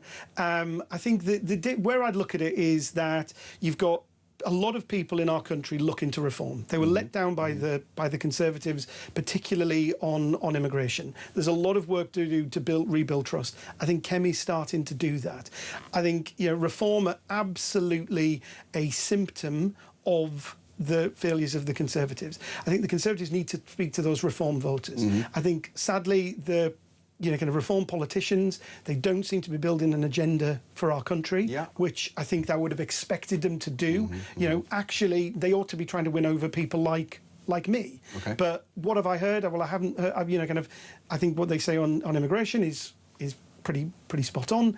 But the rest of it, it's like, what are they going to do about jobs, about improving lives of people in this country? We've seen the massive cost of living pressures created by things like net zero. They have slogans on that, but they're just not coming up with the detail. And clearly that's starting to show through in their polling numbers. There's a lot that needs to be done to win back trust of working people, but the left certainly isn't going to do it. And right now, I think, you know, kind of Kemi does seem to be leaning into it, and kind of good luck to her. It'll be very interesting to see what happens. She's currently at about. I haven't seen that YouGov. I don't remember the details of the YouGov poll this morning in the Times, but the Conservatives still around 20. Is that still correct? Around 20? Yeah. I think the latest poll I saw there were 20, and Reform UK were 25%. So yeah. So that kind of, there's been a realignment in British politics over the past 15 years or so. After 2019 and the failures of the Conservative government, that's very much a fractured realignment. Yes. And I think that people can't be blamed for looking to reform. I think the Conservatives have to prove that they're worthy of that trust, that when they say they will do things, that they will actually do it. But at the same time, Reform have to prove that they're actually capable of doing it, doing the thinking, rather than just talking about the ills, on which many of those ills, I agree with them. Thank you, Clark. Great to see you in the studio. Clark Vasey there, Director of Blue Collar Conservatives. And what do you think about what he said there? Let me know your thoughts. 0344 499 1000. Sim in Wanstead says, "Hi Peter, Andy Burnham didn't tell us anything positive, didn't tell us anything at all, really. I fear this country is doomed." Keith in Nottingham says, "I really find it quite astounding that in a week when Labour gave a no strings attached 100 million, Burnham comes along and pledges to spend more of other people's money." Well, we will be talking about that money given to Pakistan, 153 million quid of your money, and they won't even take the Rochdale rapist. Joanna in Salisbury says, "Hi Cardi Pete, listening to Burnham's speech while driving, not the best, not a word of truth. It was the turn of the tax thumbscrews and pulling out teeth without dentists. He looks at the past through rose-tinted glasses. Nationalisation, I remember the power cuts of the past because the unions held the government and us to ransom." Well, Joanna, he was, of course, at the Trades Union Congress building, and Shabana Mahmood and others, I think it was Lucy Powell, was talking about the great links historically, of course, between the unions and the Labour Party. Lots to discuss. We'll talk to Sebastian Salek in a second, Labour commentator, former Labour councillor. Loads to discuss with you as well. 0344 499 1000. Stay with us.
miss Keir Starmer. I miss the guy. He is the lesser of two evils, because Andy Burnham is going to be so left-wing as a Prime Minister because he's being propelled to power by a cadre of left-wing figures within the party. He'll be backed by the unions. When he gets in, Alex, they will expect their pound of flesh. This guy is wedded to the failed and ruinous ideology of socialism. Across the UK, on DAB+, on YouTube, on your mobile, and on your side. This is Talk. Nick's been in touch and says, my thoughts on Burnham. Crashing Burnham's speech is sounding like Back to the Future to me. Kinnock, Beckett and Blunkett as advisors, along with a bloke from Hope Not Hate. It's going to be a bumpy ride. Graham says, Andy Burnham is just a reconstituted Starmer with better communication, no policies, tax the voters and give out benefits, says Graham. Another person says, on flat cap Andy appointment, never watched as much of a farcical process in my life. The new Messiah from the North, full of absolute zero direction, zero plan, zero mention of England and his devolved power rhetoric, zero acknowledgement of total Starmer failure. Just thanks for his total service. Thatcher rescued the country from his real Labour decimating the country. If that's Burnhamism, he can keep it and head back up to his throne in Manchester, says that person. Thank you to everybody who has sent in their comments. 0344 499 1000. We'll go back on the phones soon, but I want to speak to Sebastian Salek first, former Labour councillor and political commentator, no stranger to the debate desk on my programmes between 7 and 10 on weeknights. Sebastian, good to see you. How are you doing? Good to see you. I'm all right. How are you? Very well, thank you. What did you make of Andy Burnham's speech? Did we really learn very much from it? It was more of the same in the sense that he got the tone right, and that feels really important. But we haven't got that fleshing out of policy just yet, have we? And I wonder whether they're going to go away. The timing is perfect in the sense that it's recess now. He's got a bit of time to think, to put together a plan, and to come back in September when Parliament But sits. surely you should have a plan by now, Sebastian, because I think a lot of people are saying, right, you've spent a year, we know that from Louise Haigh, who's one of his trusted lieutenants. She could end up as his sort of representative on earth as Chief Secretary to the Prime Minister, the role Darren Jones now has for Starmer. And she has said, they were plotting for a year, yet he talks about ending factionalism, ending briefing against, and so on. They always do this when they get to the top. They say, we don't want anybody briefing against yet. That's because they'll be briefing against you. But when it comes to a plan, surely you should have one by now. Yeah, look, I'm sure it's formed, but maybe just not ready to take to the country yet. And I feel a certain degree of frustration. I want to see policy from him. I worry that we're going too far down the personality track. And look, he's got bags of personality, and that's great, and it's something that we didn't necessarily see as much of from Starmer, so that's very refreshing. But the problem is, we're in a huge mire in this country, and your charisma isn't going to solve that on its own. So we are going to have to see. I do agree, we're going to have to see some policy. And the only jobs, the country is crying out for jobs. We've been hearing, I know we've discussed before, the number of people not in education, employment or training. The only jobs that Andy Burnham has talked about creating so far are for more officials in Number 10 North and for more governors in various devolved institutions that he wants to set up, despite the fact that 9 out of 11 places offered a regional mayor said no less than 15 years ago. Is more devolution the answer?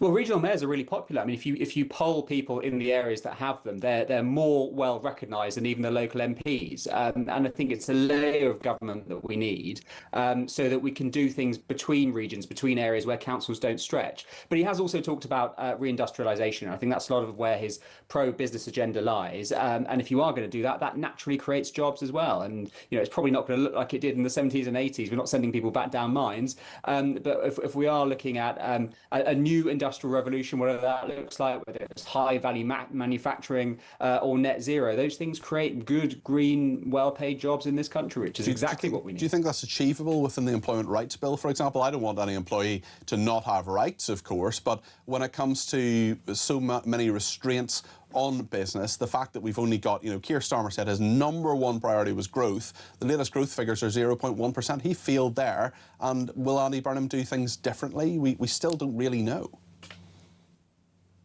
Yeah, if you look at the Employment Rights Bill, it's stuff like giving people sick day from day one. It's hardly going to cripple a business. I understand that businesses are going to have to look at that and make plans for it and be able to accommodate it. But if we didn't give workers better rights, where would we be? We'd all be, working at a mill 6 days a week and barely time for lunch. You've got to allow a certain amount of social progress and balance that with keeping businesses afloat as well. So I'm very pro that legislation. I think it's one of the big highlights of Starmer's time in office, and I think that is a general mood that we'll see Burnham continue with. Who should be Chancellor? Great question. Look, the briefings have been really odd, haven't they? Every day it's somebody new. I'd like to see a bit of balance. He talks about ending factionalism, and I'd like to see somebody away from the soft left. So I was liking the soundings of Shabana Mahmood yesterday. I'll be pleased if that turned out to be true. Shouldn't you just say, shouldn't he have the courage? Shouldn't he have the courage to say, Sebastian, there's Shabana Mahmood. She's not doing a perfect job, but she's doing a reasonable job. I would argue a much better job than many Home Secretaries before her, including a number of Conservative Home Secretaries. She's doing a reasonable job as a Home Secretary. Let's keep her there and put someone else as Chancellor, because it's a whole different skill set to be Chancellor than being Home Secretary. That is the trade-off you make, and you could make the same argument with Miliband in energy and net zero. But I mean, the issue is the most important thing. I won't be making the same argument about Miliband and net zero. You'll be shocked to learn. I would make that argument, but no, I think it's about perception, isn't it? Because whatever the bond markets, whatever the investors think of the new Chancellor is going to impact all of our outgoings. And so it's one of those rare areas of politics where vibes really do matter. And it's about finding somebody that they have confidence in, and we can see carrying the mantle forward. I mean, you saw what the bond markets did at that little wobbly moment we thought Reeves was going to go. So it was a very delicate appointment to make. And I'd like to see somebody who the city has confidence in. A really interesting thing happened last night, Sebastian, and this was a projection on the side of Parliament. The campaigning group 38 Degrees decided to project these things on the side of Parliament. I think we can perhaps see them on the screen in a second or two.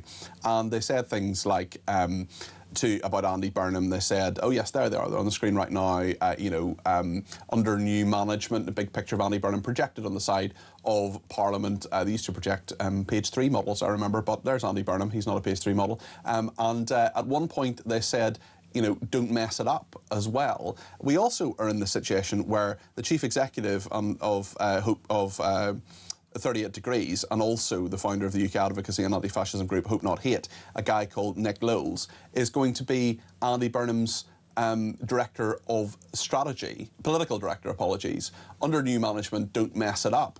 I mean, if you're starting with a new boss, you probably wouldn't say, don't mess it up. What do you make of this stunt? It's an odd one, and thank you, I should say, to Nigel Howard Media for those exclusive images.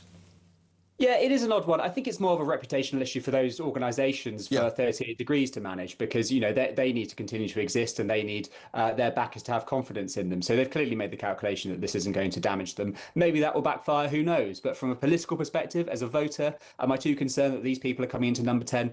Not particularly. They've been in politics for donkey's years. They're very experienced people. They're clearly allies of Burnham, and that's what you need if you're building your team. You need people you know and trust and can work with. And similarly, talking about people you know and trust and can work with, there are going to be a lot of MPs. 379, we're now told, was the total who backed Andy Burnham. That is, I mean, we're into sort of North Korean levels here. There was something like only, I think it's about 24, 25 Labour MPs who didn't back him. And it's interesting from Andy Burnham's perspective, because he has this huge level of support.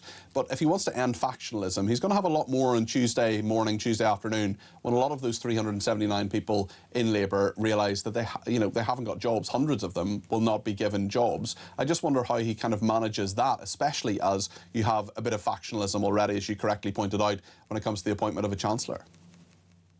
Oh, yeah. I mean, there are going to be people who are upset, as there always are in a process like this, whether it's happening in Downing Street or in the Borough Council. If you are passed over for a job, you're going to feel upset. And what's more, when we do start to see the nature of the legislation he wants to put forward and his real direction for the country, there will, of course, be people in Labour who don't agree with that either. So it's a big job to manage all of those personalities within Labour. We know a lot on the towards the left of the party are very noisy. They like to make their opinions feel heard. But when he talks about overcoming factionalism, that's what this is all about. And I think a part of it is going to be engaging with those back bunches much early on. And that's somewhere where we can see Starmer wasn't as strong, particularly around welfare.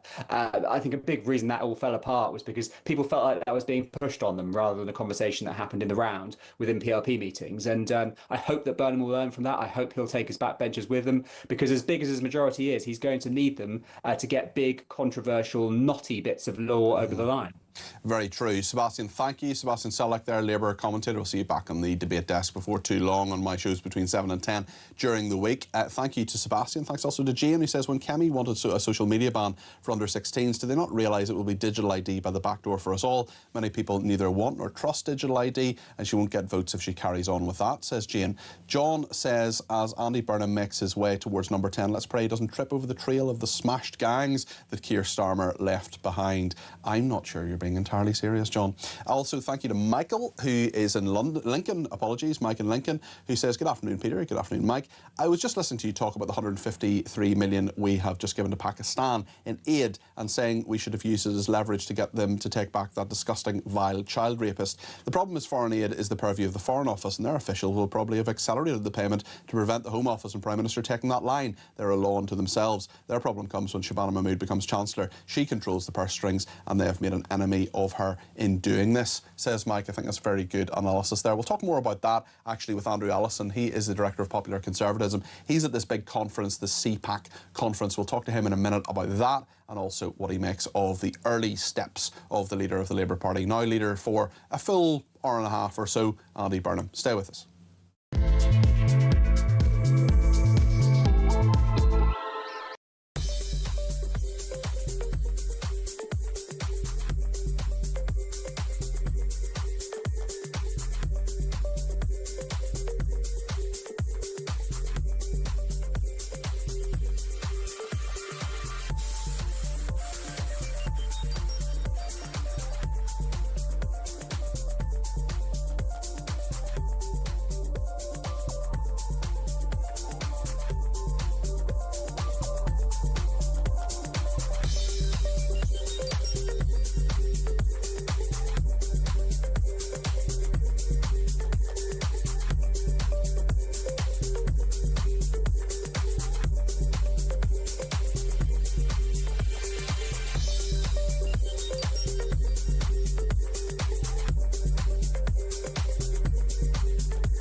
Across the UK, on DAB+, on YouTube, on your mobile, and on your side.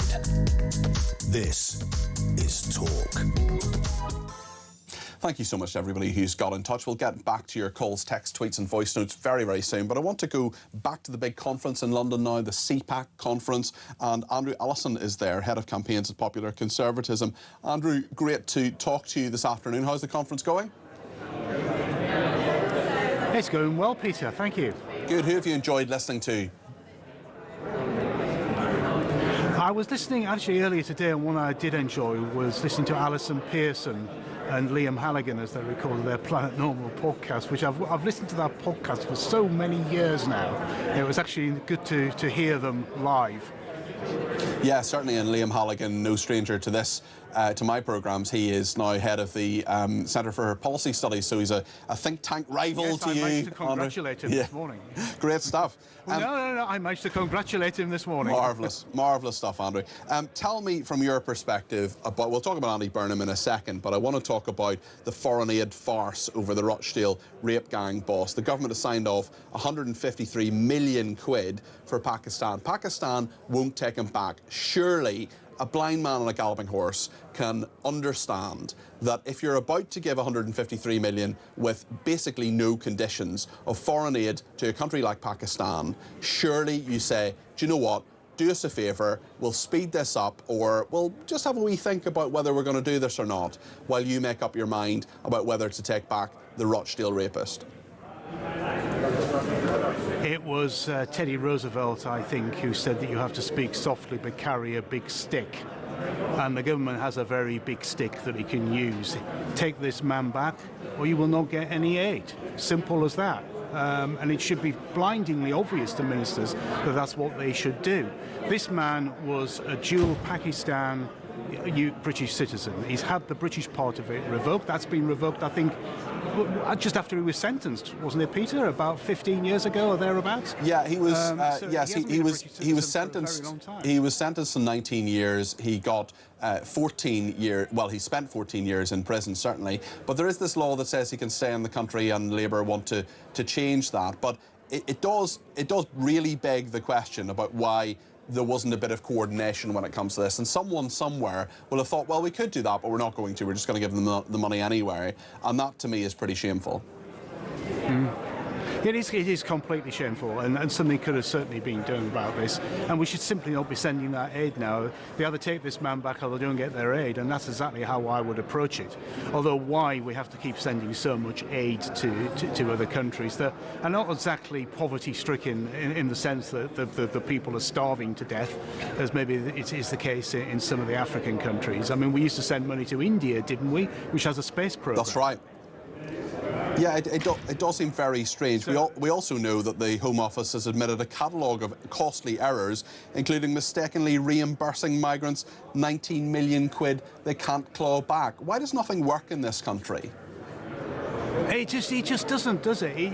The whole country is utterly dysfunctional.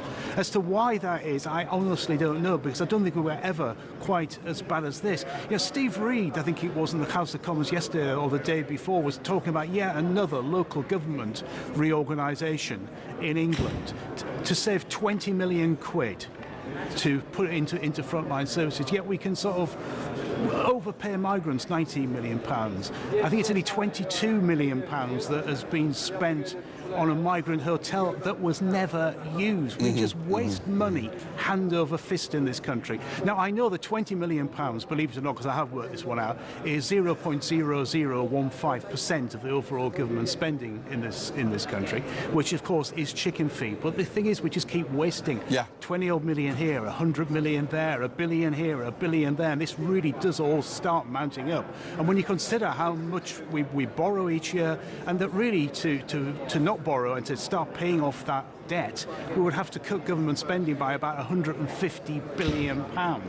There isn't a single politician in this country, Peter, who actually really recognises that and will attempt to try and do anything about it.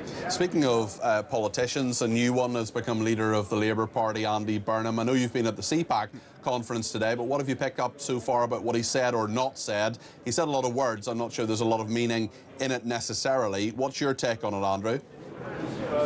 I've managed to read one sort of article on the Sky News app, and that's really about it, where he was saying that he will be governing for the north, east, south, and west. It's a really good thing, Andrew. It's a really good thing that he knows that he's not just the Prime Minister for one little bit of the country, but actually for all of the United Kingdom. I mean, that is a major area where he's picked that up already. He's not even in Downing Street yet.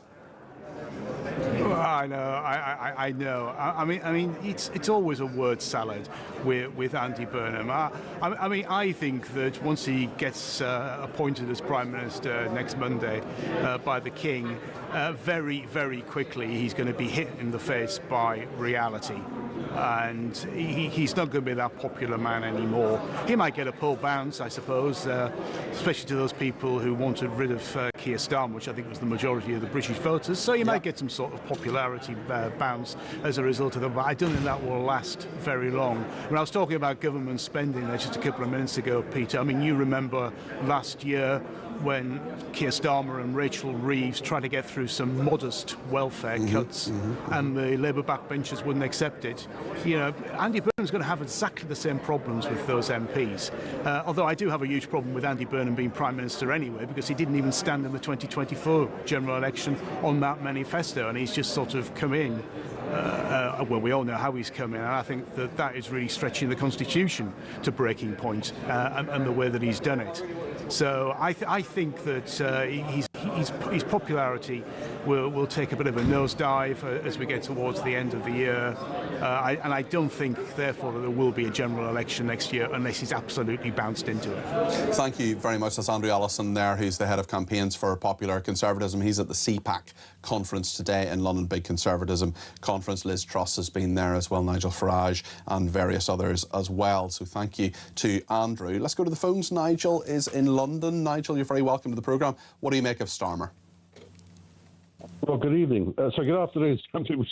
Yes, it's Freudian slip. I almost said it as well. I know you have some thoughts on Starmer and what Burnham might do as well, Nigel. Well, Starmer's an interesting character. He's been an absolute failure. In fact, maybe Burnham can give him a job as the Department of Transport by writing the highway code after he's done 17 U-turns. He'd be very good at that. I'm not sure I would trust him even on that, to be brutally honest. Probably not, and of course, let's not forget that he rewarded Sadiq Khan for failure. So he's been. That's Lord Khan to you, Nigel. Yes, that's right. Actually, it is Lord Khan. I do apologise, Mr. Lord Khan. But I think what's interesting for me about Andy Burnham is look, whenever there's a new leader of any party, people have hope and maybe have some vision. But I think one thing that has amazed me about Andy Burnham is his vision for number 10 in the North. Well, you know, if I was a huge supporter of Andy Burnham, I'd be asking Andy Burnham, what are you doing for the working class people who can't afford to heat their home, can't afford their grocery bills, can't afford other bills? Instead of squandering money, and it's going to be tens, if not hundreds of millions of pounds to build something, move people there, secure it and run it, put money back in people's pockets. That's the first point. The second point is in his speech, he didn't say much about foreign policy. Yeah, well, that's a very good point. Yeah, we're going to be talking about that with our next guest, actually. The only thing we know about his views on foreign policy, in a world where there's, you know, big war with Iran, which we're not part of, but we're affected by financially in other ways. Iran, another attack announced today when they are attacking this country. We're talking about how you get on with Donald Trump. He says he speak directly to him. Okay, fine. But we do know that he's on the side of these very many pro-Palestinian views that have been given for him. In fact, that's the thing I think he's spoken about the most of any one topic. Is he says that Labour got it wrong at in the initial stages after the 7th of October. I'm not sure how they did. He hasn't been too specific on that. But that's the main area of foreign policy that we know anything about when it comes to Andy Burnham. And which, of course, he broke with his story with his interview with Gary Lineker the other day. Which tells you so much, Nigel, doesn't it? It really, really does. Look, I think also what Andy Burnham has to realise is that the cost of living crisis in this country is immense. And it has to be addressed. Law and order has to be addressed. And illegal immigration has to be addressed. But he hasn't seemed to mention any of those things as far as I can remember. And also, the elephant in the room, Peter, I couldn't see Angela Rayner on any TV broadcast. Very good point. I didn't see her anywhere. I don't know where she is, but very, very interesting point. Starmer, I think, is still in Kyiv and would certainly want to let Andy Burnham have his moment anyway. But yes, where is Angela Rayner and will she be in the cabinet? Big questions to answer. Nigel, thank you. That's Nigel in London there. Wendy says, Sebastian said day one sickness right's hardly going to cripple a business. That tells me Labour know nothing about the economy. There are 5.7 million private businesses in Britain. 95% of them have fewer than 10 employees. So yes, hiring a person is a massive deal and a massive cost, and them going sick and having to be paid without ever having contributed to that business absolutely cripples them. Small private businesses are the backbone of Britain, and Labour haven't got a clue about running one. Wendy, I think that's a really, really good point. I think it's an even higher percentage of businesses that have, I think it's 7 or fewer. It's a very, very high proportion anyway, as you say. And if one person goes off, or alternatively one person gets pregnant, or one person has a big illness, or has to deal with something major, or you just have more paperwork for the business of plasters or plumbers or hairdressers or whatever, where you're employing 3, 4, 5, 6 people. They pay a load of tax and they need to be helped in some way, and they're not being helped. And I really worry about that. It's becoming more expensive, as you correctly say, to employ anyone, even a young person, who previously was a little bit cheaper to employ. David in Worcestershire says, why do you let lefties come on and talk nonsense like we don't want to go back to days of working 6 days a week in the mills? Just ridiculous. Rubbish answer to the question about the pointless reforms to workers' rights.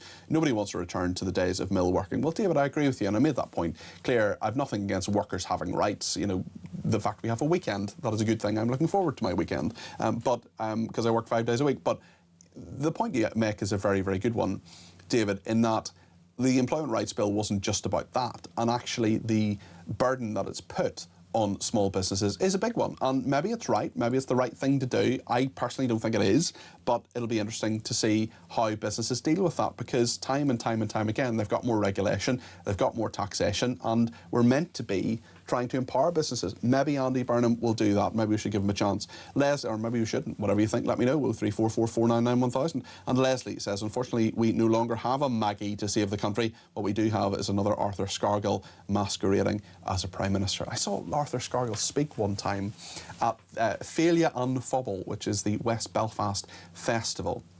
A festival of the people, as the Irish name, Féile an Phobal. And honestly, he's a very good speaker, but he honestly spoke as if literally it was 1984 and nothing had changed. It was crazy. He clearly just hadn't moved on from that time. Thank you to Andrew Allison. Thanks to everybody who's called in. We'll get more of your calls, texts, tweets and voice notes soon. We're going to talk in a second to Amir Katecha, the Chief Executive of the Centre for Government Reform, about Burnham, particularly when it comes to foreign policy and that Pakistan money as well. £153 million of your money given to a country that will not take the Rochdale rape gang rapist back. Stay with us here on Talk.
Miss Keir Starmer. I miss the guy. He is the lesser of two evils, because Andy Burnham is going to be so left-wing as a Prime Minister because he's being propelled to power by a cadre of left-wing figures within the party. He'll be backed by the unions. When he gets in, Alex, they will expect their pound of flesh. This guy is wedded to the failed and ruinous ideology of socialism.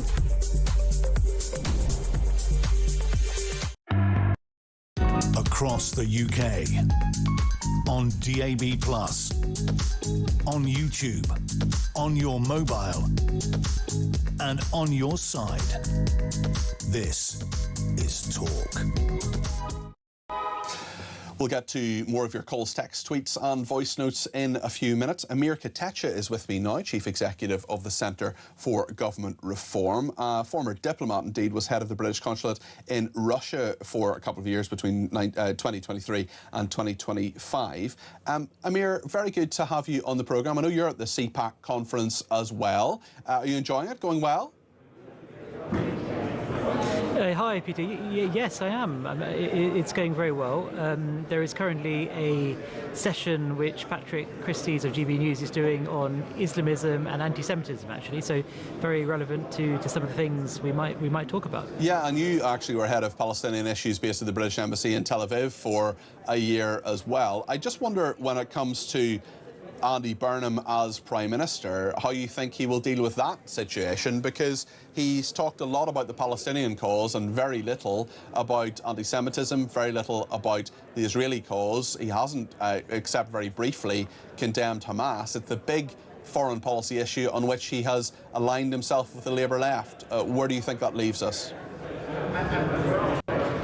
Yeah, I mean, it's almost one of the first foreign policy interventions he's made, isn't it, Peter, where he said the other day that, the Labour Party got it wrong in his view, and, it sounds like he was criticising Starmer for not being quick enough in calling for a ceasefire and almost being too soft on the Israelis. So, he's clearly, as you say, made that decision to intervene on that issue. I don't know whether that's him trying to safeguard votes on the left.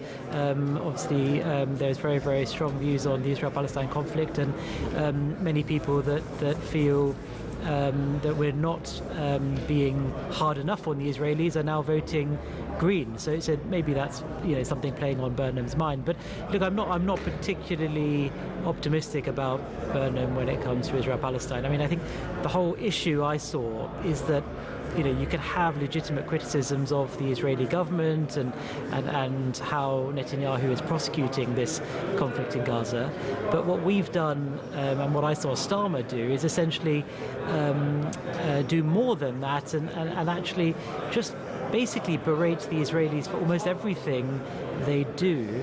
And forget that actually this relationship with the Israeli government is really important for the UK in all number of ways. It's crucial to keeping Brits here at home safe, right? The cooperation that we have with the Israelis on security and intelligence and all the rest of it. So, one of the things that really depressed me, to be honest, over the last couple of years is how, we've moved beyond just valid criticism, which is fine, to just trashing the UK-Israel relationship more generally. So I'm not very hopeful. Does Burnham get that, Amir? Does Burnham understand that? Does he understand that, yes, you can be critical, as I have been, of Benjamin Netanyahu, but you can also be generally supportive towards an important ally, which has been attacked time and time again by Islamist militants, terrorists, more accurately.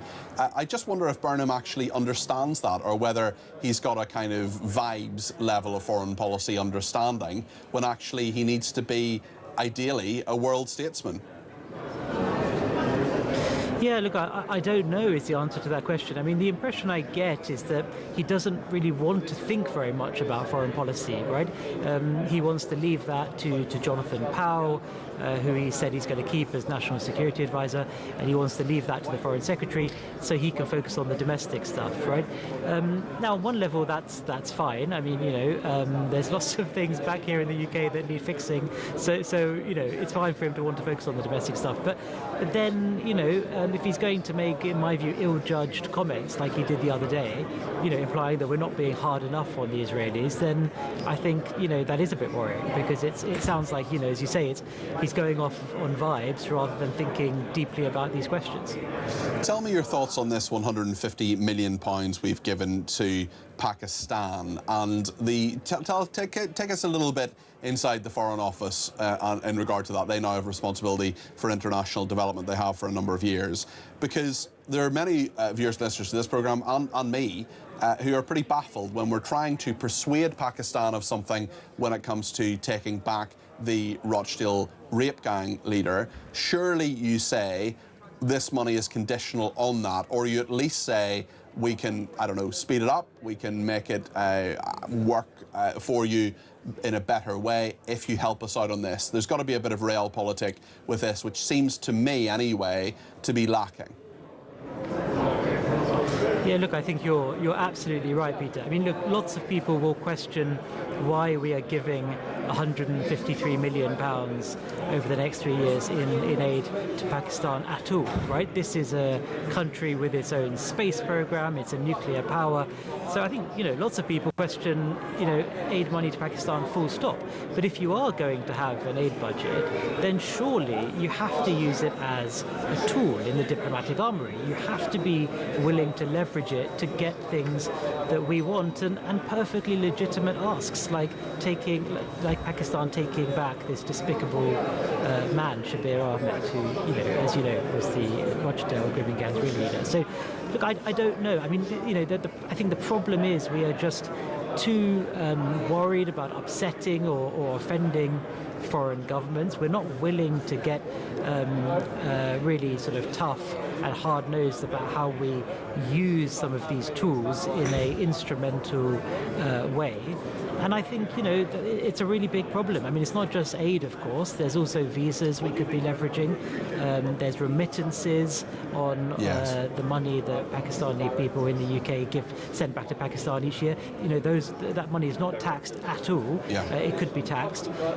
There's a whole bunch of things we do. I mean, even Pakistan International Airlines that are now allowed to operate out of UK airports once more after being banned for many years.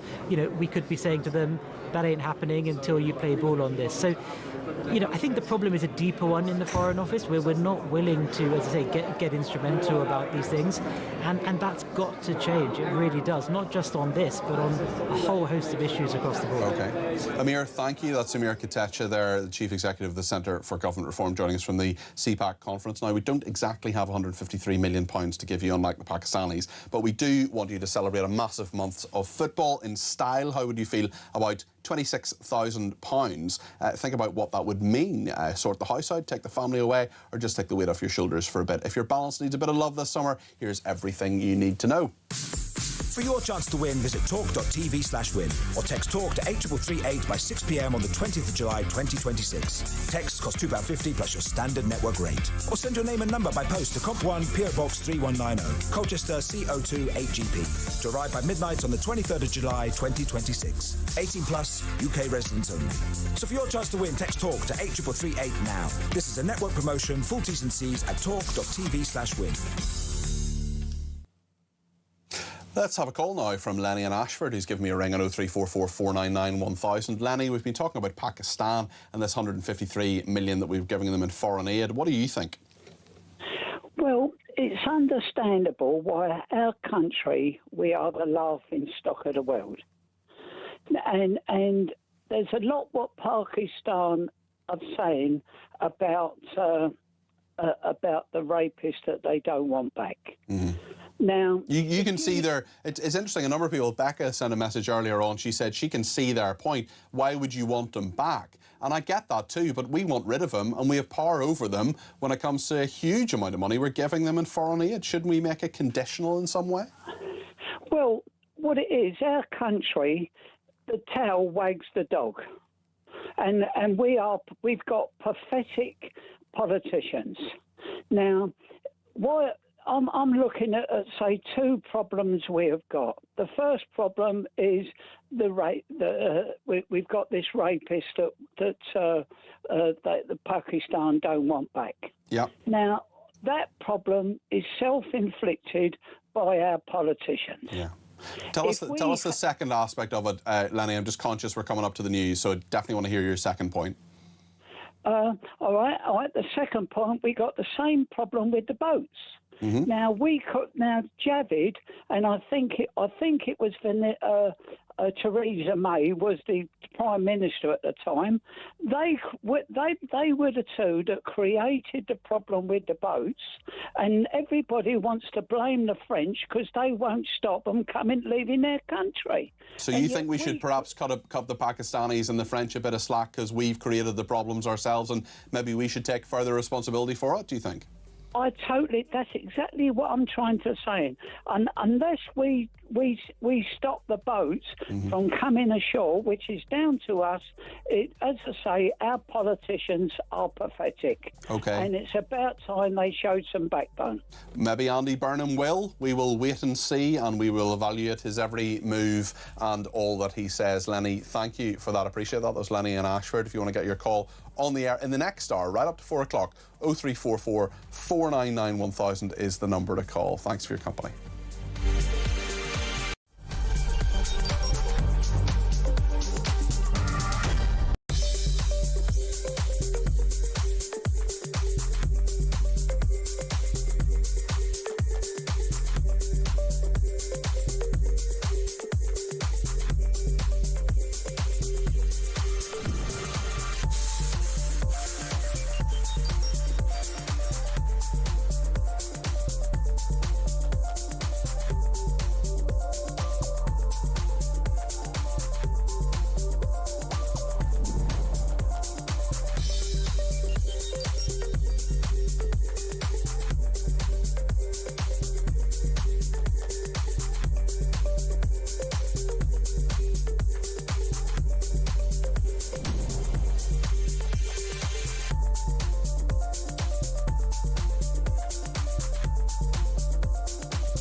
across the UK. On DAB+, on YouTube, on your mobile, and on your side. This is Talk.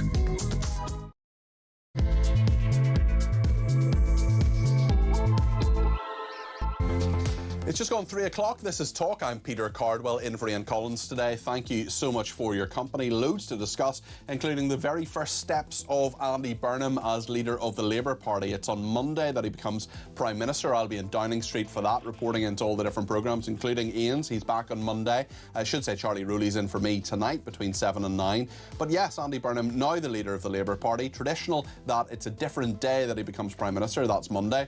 We'll also talk about another few issues, about the £153 million that's gone to Pakistan for foreign aid, yet they won't take the Rochdale rape gang leader.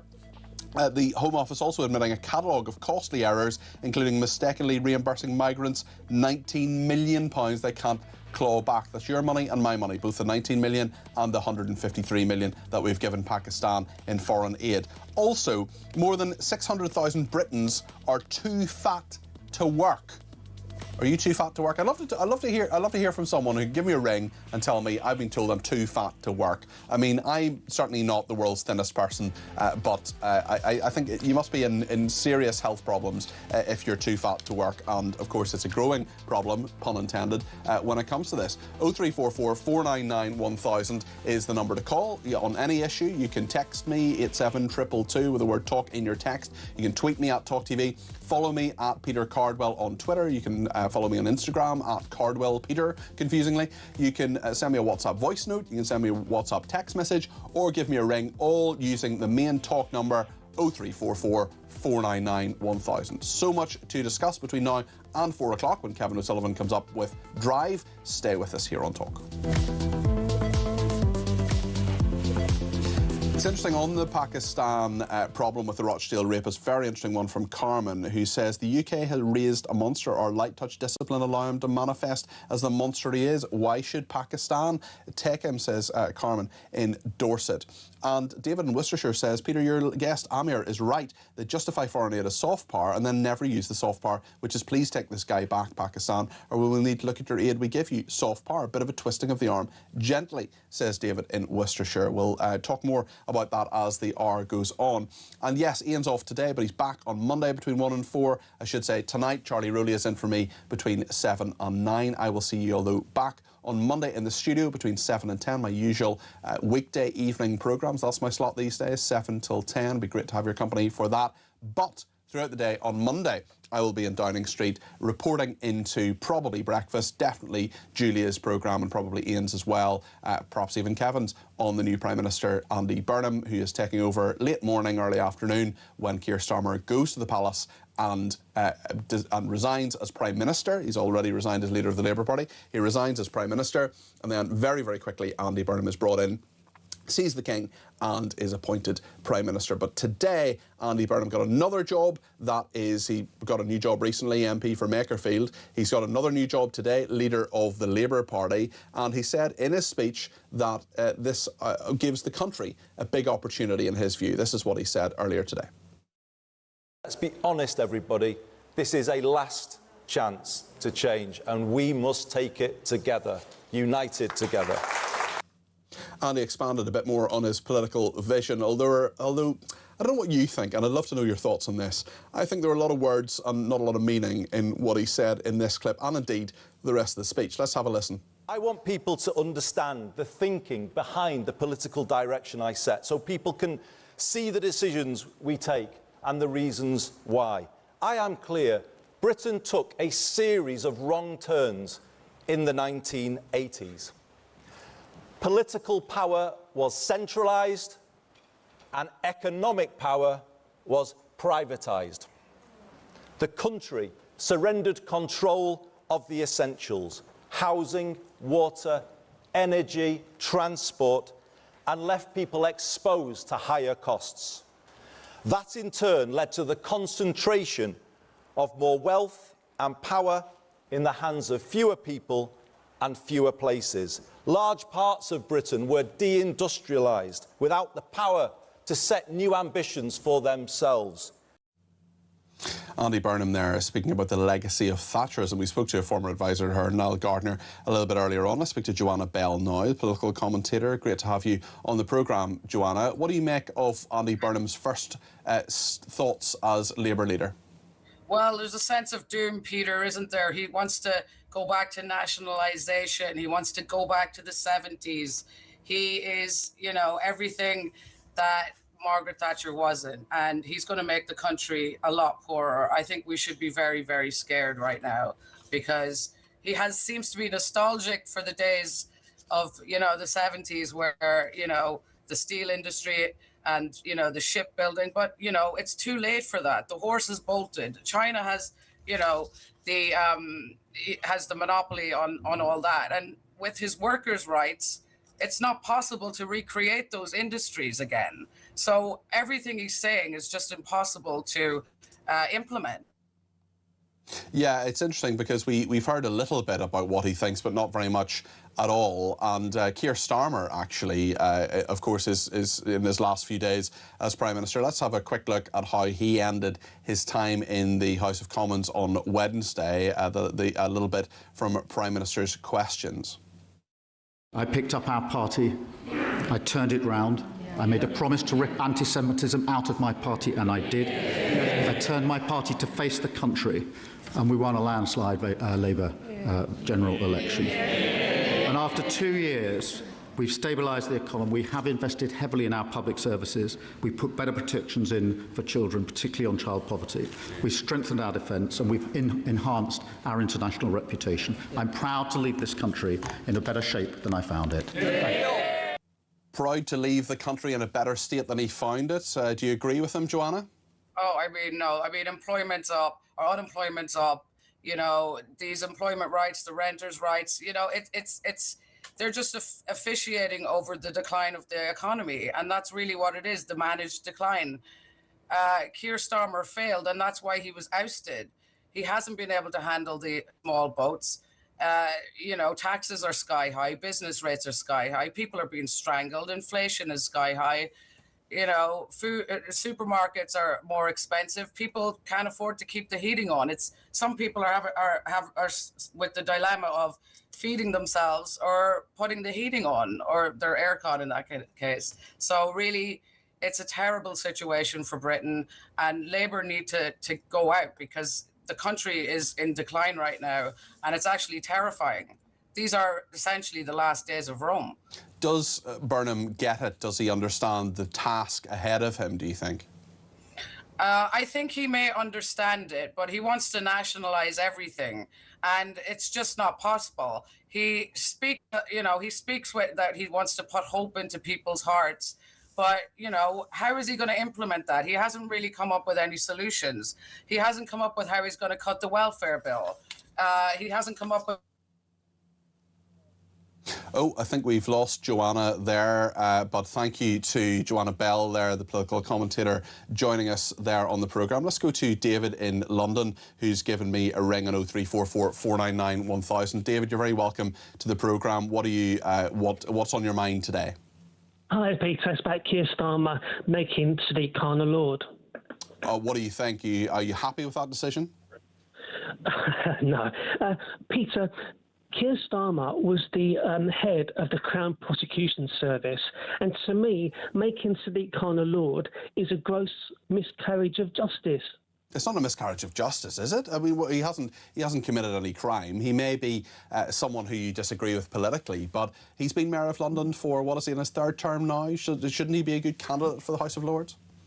Well, I'm partially joking, but I don't think it's a joke. I think he's what he's done to London and to Londoners is criminal, especially you, Les. People don't talk about it, but taking people's freedoms away is absolutely horrendous. I think it is borderline criminal, to be honest. I just want to play you a clip, David. I don't know if you're familiar with this one, but it's Sadiq Khan after he got a knighthood. Just listen to the language he uses about then Prince Charles, now King Charles, but this was a couple of years ago. It's an astonishing feat of self-aggrandisement. Just listen to this, David, and then I'll get your reaction to it. Let's hear what Sadiq Khan said at Buckingham Palace. It's a pinch me moment. It's just a huge honour to have His Majesty the King bestowed me with this honour, and my mum's here, and she's been emotional since it was announced on January the 1st, and today's just a great day for the family, really. Well, I've got the pleasure of working closely with the King. We were just comparing who's the bigger workaholic. He was very chuffed that he'd managed to personally give me this honour, and he actually apologised for it taking so long, which is not a problem at all. Obviously, from my background being the son of immigrants, my parents coming here from Pakistan is a big deal for us. But also, it's a recognition of, I think, the way in which public service can be recognised, and I'm really grateful. David, what did you think of his humble address there? The King apparently really chuffed that he managed to give the knighthood to Sadiq Khan. Peter, it's hard to put into words, but the only people he listens to is himself and people like the King. He doesn't care what Londoners think. He ignores what they say on Twitter. He puts out these tweets, but doesn't respond to people who dissenters. Honestly, I just despair, Pete. The thing that I think said everything about Sadiq Khan was the fact that there was a major international exhibition about the dreadful events at the Nova Festival on the 7th of October. He was invited to that. He's someone who said an awful lot about anti-Muslim hatred, of which does exist in this country, no doubt about that. He said not a huge amount and not nearly enough and not done nearly enough about the anti-Semitism that Londoners and indeed many people in the UK right across the country face. He was invited to that very good exhibition, which I went to as well. I know a number of other people have. Viewers and listeners to this programme have got there. It's in London. Most of our viewers and listeners don't live in London, but some of them made it there, and I made it there, and it was very, very good. His office came back and said, yes, he can go, but only on this date, and gave a date after the end of the exhibition. He eventually went because they had extended the exhibition because it was so popular, but essentially he wasn't even going to go. Yeah. I'm not surprised. I wouldn't put anything past these politicians, Peter. But thanks a lot. OK, thank you, David. Really good to talk to you.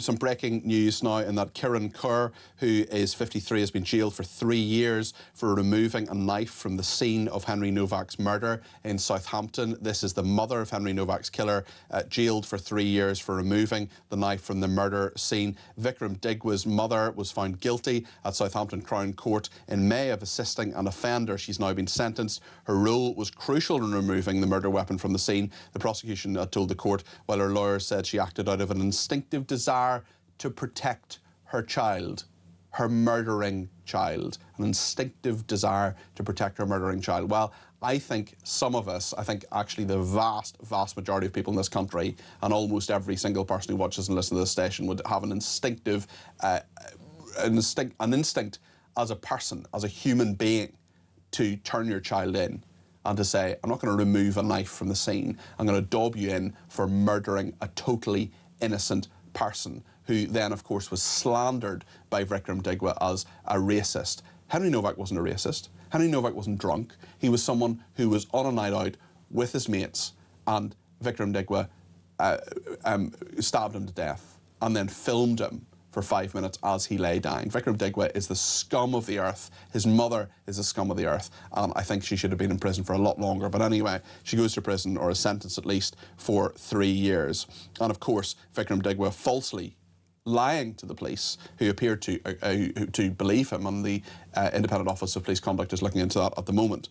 The body cam footage later released showing Novak was being arrested despite suffering several stab wounds. So that is the mother of Henry Novak's killer, jailed for 3 years for removing a knife from the murder scene. We'll have more on that between now and 4 o'clock. Thanks so much to everybody who's giving their reaction to all the stories we're talking about this afternoon. 0344 499 1000. We'll talk a little more in just a second about what the Home Office has been up to, a bungling series of errors, catalogue of errors, including mistakenly reimbursing migrants £19 million they can't claw back. Stay with us here on Talk.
really miss Keir Starmer.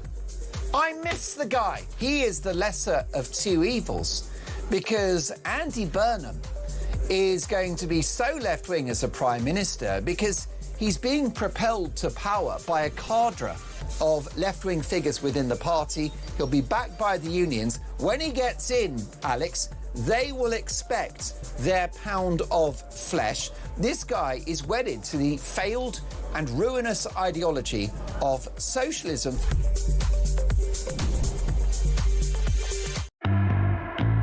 Across the UK, on DAB+, on YouTube, on your mobile, and on your side. This is Talk. Thanks everybody who's sending through voice notes and texts and tweets and ringing in as well. We'll get to more of your calls before 4 o'clock. Plenty of time for that. And just a reminder that the mother of Henry Novak's killer has been jailed for 3 years for removing a knife from the murder scene. That's Kieran Carr, who's 53, jailed for 3 years for removing a knife from the scene in Southampton. She was the mother of Novak's killer, Vikram Digwa, found guilty at Southampton Crown Court in May of assisting an offender. Today, she's been sentenced to 3 years. The trouble is, says Nat in Tel Aviv, she won't serve 3 years, will she? Well, this is the thing.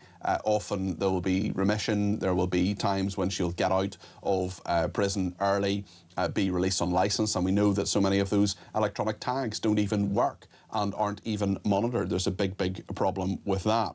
Also on Sadiq Khan and the speech that he gave, Nat also says that speech by Sadiq Khan is indeed astonishing, telling you all you need to know about the man. It was a pretty self-aggrandising speech. Is Andy Burnham becoming leader of the Labour Party today? Let's hear a little clip of him on his political direction and what he wants to do with the country. It's today that he has become leader of the Labour Party. It's Monday he becomes Prime Minister. I want people to understand the thinking behind the political direction I set so people can see the decisions we take and the reasons why. I am clear Britain took a series of wrong turns in the 1980s. Political power was centralised and economic power was privatised. The country surrendered control of the essentials: housing, water, energy, transport, and left people exposed to higher costs. That in turn led to the concentration of more wealth and power in the hands of fewer people and fewer places. Large parts of Britain were deindustrialised without the power to set new ambitions for themselves. Let's speak to the former Home Office Minister, Norman Baker. Norman, great to talk to you. I just wonder what you make of Andy Burnham's first steps as leader of the Labour Party and what he said. Do we know very much? Because I sense a lot of vibes. I don't sense a lot of policy, perhaps a little bit on foreign policy, perhaps a little bit in some directions on the administration of government, a bit more devolution. But do you really feel, as I do not, particularly informed about what kind of Prime Minister he'd be? I don't think he wants us to be informed yet. I think there's probably two speeches to make. One today was to the Labour Party, where, as you say, he becomes Labour leader. And there'll be another speech, no doubt, next week when he becomes Prime Minister, and he'll set out his policy in more detail at that point, I imagine. I mean, I have to say that what he said there was not offensive to me in any way. I think his analysis of the 1980s, to some degree at least, was correct. I mean, I think of the water companies, and they all inherited the privatised companies with no debt. Now there's a mountain of debt because they've been paying money to themselves, and the rivers are all polluted. So there are certainly failures from that period that ought to be corrected. I mean, look, I'm not a Labour Party member, never will be, but I wish him well. I hope he does right for the country, and I think it'll be an improvement on Keir Starmer. Yes, I think a lot of people feel that. In terms of Keir Starmer saying that he's left the country in a better position than it was 2 years ago, what do you make of that remark that he made this week in the House of Commons? Well, he's not going to say it's worse, is he? I mean, let's be honest about it. Yeah, but he's not correct, is he? Well, some things have improved and some things haven't, but that's inevitably the case with any Prime Minister over any length of time. You know, what I would say is that I think he's an honest man, And I think he's done what he thinks is right, but he just wasn't up to the job, and he was a bureaucrat. But I think, for example, his commitment to Ukraine was very good. And in fact, I think the opposition leaders in the Commons this week recognised that. So some things he did were definitely worthwhile. But I think the Labour Party itself concluded that while he was the right man to win an election a couple of years ago, he wasn't the right man to win an election for them in 3 years' time. Speaking of bureaucrats, the Home Office has admitted a catalogue of costly errors, including mistakenly reimbursing migrants £19 million that they cannot claw back. Is this just another example of the incompetence at Marsham Street?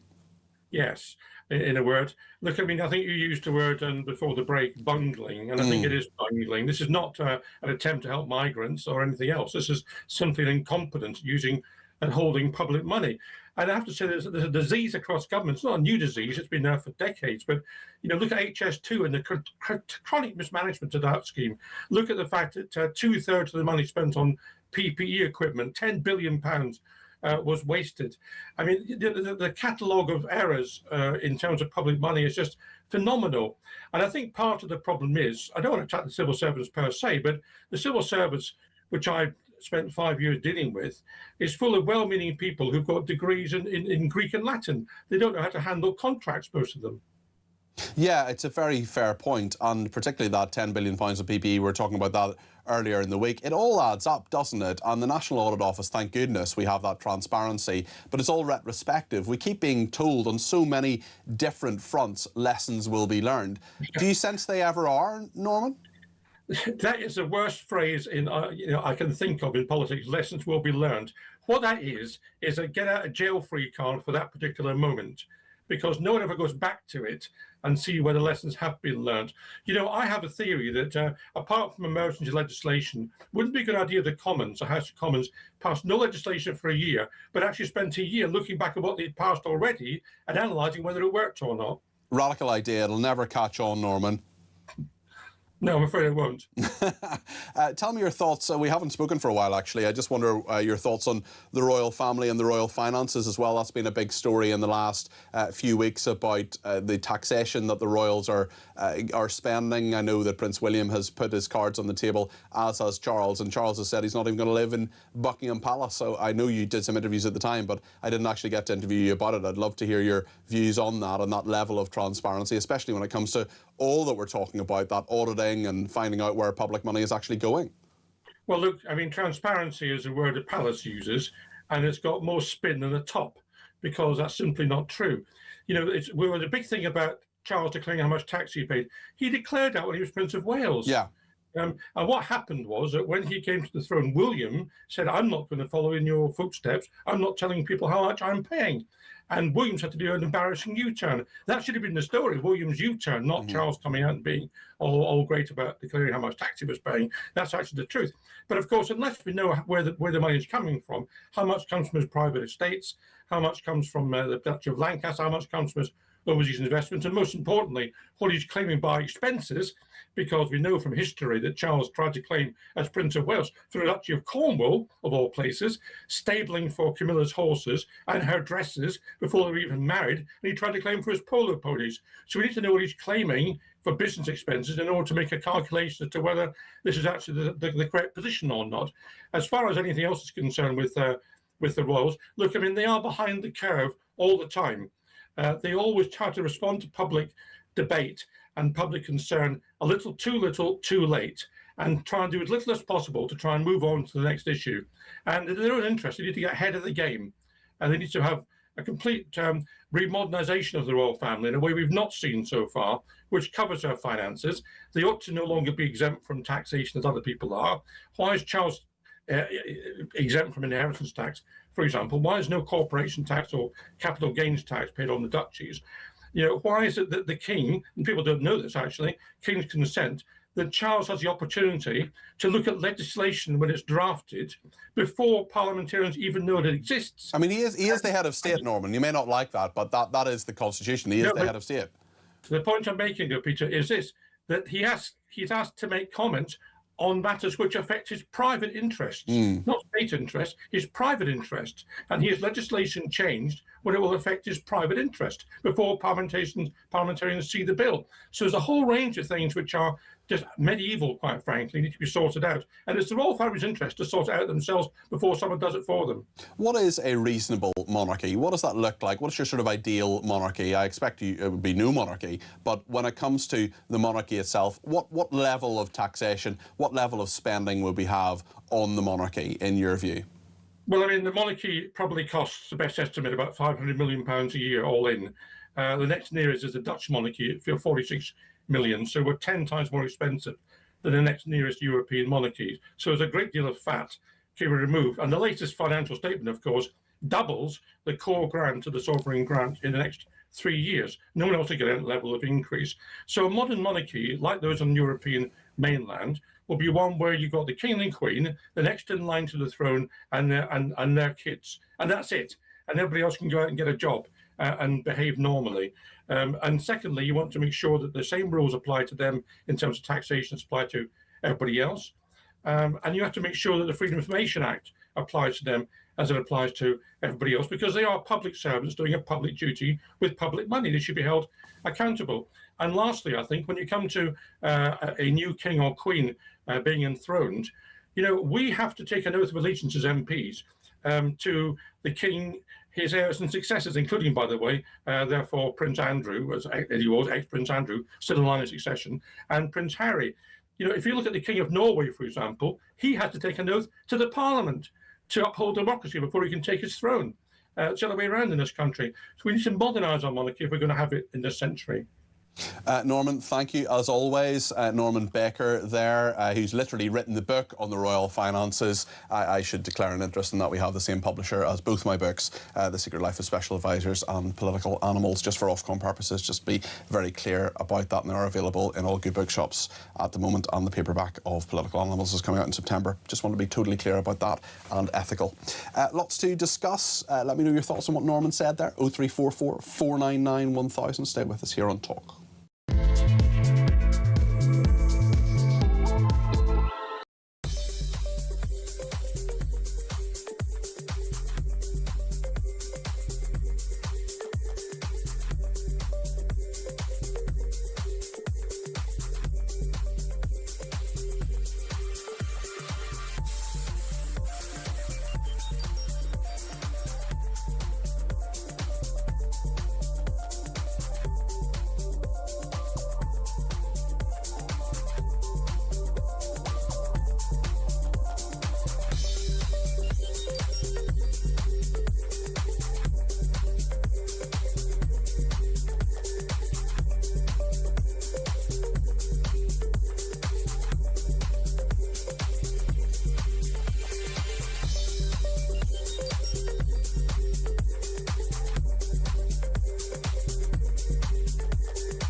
Across the UK, on DAB+, on YouTube, on your mobile, and on your side.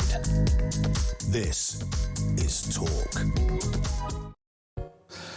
Now then, are you too fat to work? Apparently 600,000 people in this country are in this category, and it shows the huge and burgeoning obesity problem that research has suggested this. This is the University of York demonstrating the impact of Britain's weight problem on the economy, on its contribution to worklessness. 15 million adults are obese, and the researchers found that around 4 out of every 100 obese people are likely to be unemployed solely because of their body weight.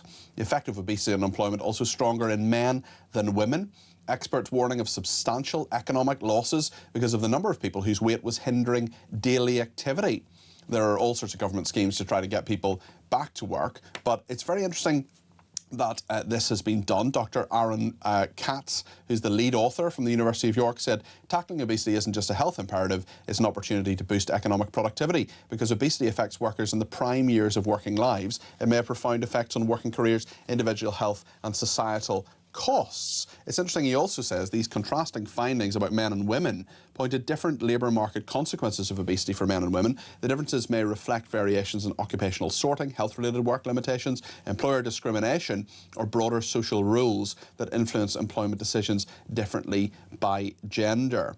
Really interesting stuff, this. And of course, 2 in 3 adults, including me, are overweight or obese, with obesity having doubled since the 1990s. I'll be totally honest, I had a meeting, an appointment with my GP the other day, and he said, Peter, your body is telling you to eat less rubbish, which he'd done a few blood tests. And this story has certainly struck a chord with me. Maybe it has with you as well. Let me know your thoughts. 0344 499 1000. Christian Niemitz is editorial director at the Institute of Economic Affairs. Christian, what do you make of this? Firstly, I'm not convinced that this is really about obesity as such. I think it's generally the case that since the pandemic, we've seen a huge increase in the number of people receiving various health-related benefits. Not all of them necessarily out-of-work benefits, but part of them are not working. Part of them, some of them are economically inactive. And this is really curious. So it's not that there has been a visible deterioration in population health on any measure. So yes, Britain has a higher rate of obesity than a lot of the neighbor countries, but that's not really new, and that's not a recent phenomenon. So that cannot really explain this increase in economic inactivity, in the number of working age adults who are dropping out of the labor force and who are claiming health-related benefits instead. I think it has much more to do with the benefit system. In some ways, we have just made it too easy to sign on to various benefits and drop out of the active labor force, and some people are doing that. And there we really see the big change compared to just 6 years ago, just before the pandemic. It's not that there has been since then specifically a massive increase in obesity or in any other kind of worsening of population health measures. So is it easier, do you think, simply to drop out of the workforce and to blame things like obesity or whatever for that? Well, yes. I mean, people have to put something, doctors have to put something in the certificate that they're writing. We've seen a large increase in the number of people who are dropping out of the workforce for it's usually a more common factor, a more common diagnosis would be that it's got something to do with mental health. And it could well be that obesity is just another manifestation of that same phenomenon. In some cases, the certificate will say it's a mental health issue. In a few cases, it may have something to do with weight. But these would just be manifestations of the same thing. So basically, a lot of the checks that were in place before the pandemic were temporarily dropped during the pandemic. And I guess that made sense at the time. This was an absolute emergency. But then it was never fully restored. And this is where Britain is a bit unusual if you compare this to other developed economies, that it's obviously true everywhere that during the pandemic you had an increase in economic inactivity, basically everywhere. And but in most of the rest of the developed world, labor market patterns pretty much returned to the pre-pandemic norm shortly afterwards. So 2022, 23, things were back to normal more or less. It's really only here that we see this massive divergence, that a lot of labor market outcomes are still very different. If you compare now to 2019 and 2020, just before the first lockdown, that's where you see a real break in the series. I'm not convinced that obesity as such is really the driving cause here. What do you think is needed to change the system to make it fairer, to make it more representative of people who genuinely need disability benefits and those who really should be working? Because I've nothing against people who are genuinely disabled receiving benefits. I think it's a sign of a civilised society. But of course, there are lots of people who receive benefits who probably could do some work, if not work full time. Yes, that's exactly the issue. That's why this is politically difficult, because whichever way you do it, there is always a risk that you will unintentionally punish the ones who are genuinely severely disabled. And obviously, yes, there should be a safety net for those people, for people who cannot work through no fault of their own. I just do not believe that the number of those people has suddenly skyrocketed in the last 6 years, and especially if this doesn't happen anywhere else, and if we don't see any obvious reason for this. You would, if there was some, say, post-pandemic factor, you would have to see some measure of population health that is just getting worse, and we don't see that. So I would just restore the controls that were there until just before the pandemic. And in a way, politicians know this. So the current government, they were initially trying to do something about this. It was just a backbench rebellion which derailed the efforts of the even the to get government. £5 billion off that total, certainly. It's a really interesting issue. I think it's one that Andy Burnham is going to have to deal with as Prime Minister. Christian, thank you. Christian Nemitz there, he's Editorial Director at the Institute for Economic Affairs. Thanks also to Rob in Burnley. He says, this is why our country is in the mess it's in. The Starmer type that exists in all institutions, self-obsessed, entitled people that hang around the corridors of power, totally useless, but brazen enough to claim total success in the wake of complete and utter failure. Imagine if Starmer was the real minister in Japan and had been as useless as he's been as Prime Minister. He'd been kicked out in disgrace. There would be no standing ovation and no opportunity given for farewell speeches that attempted to rewrite history.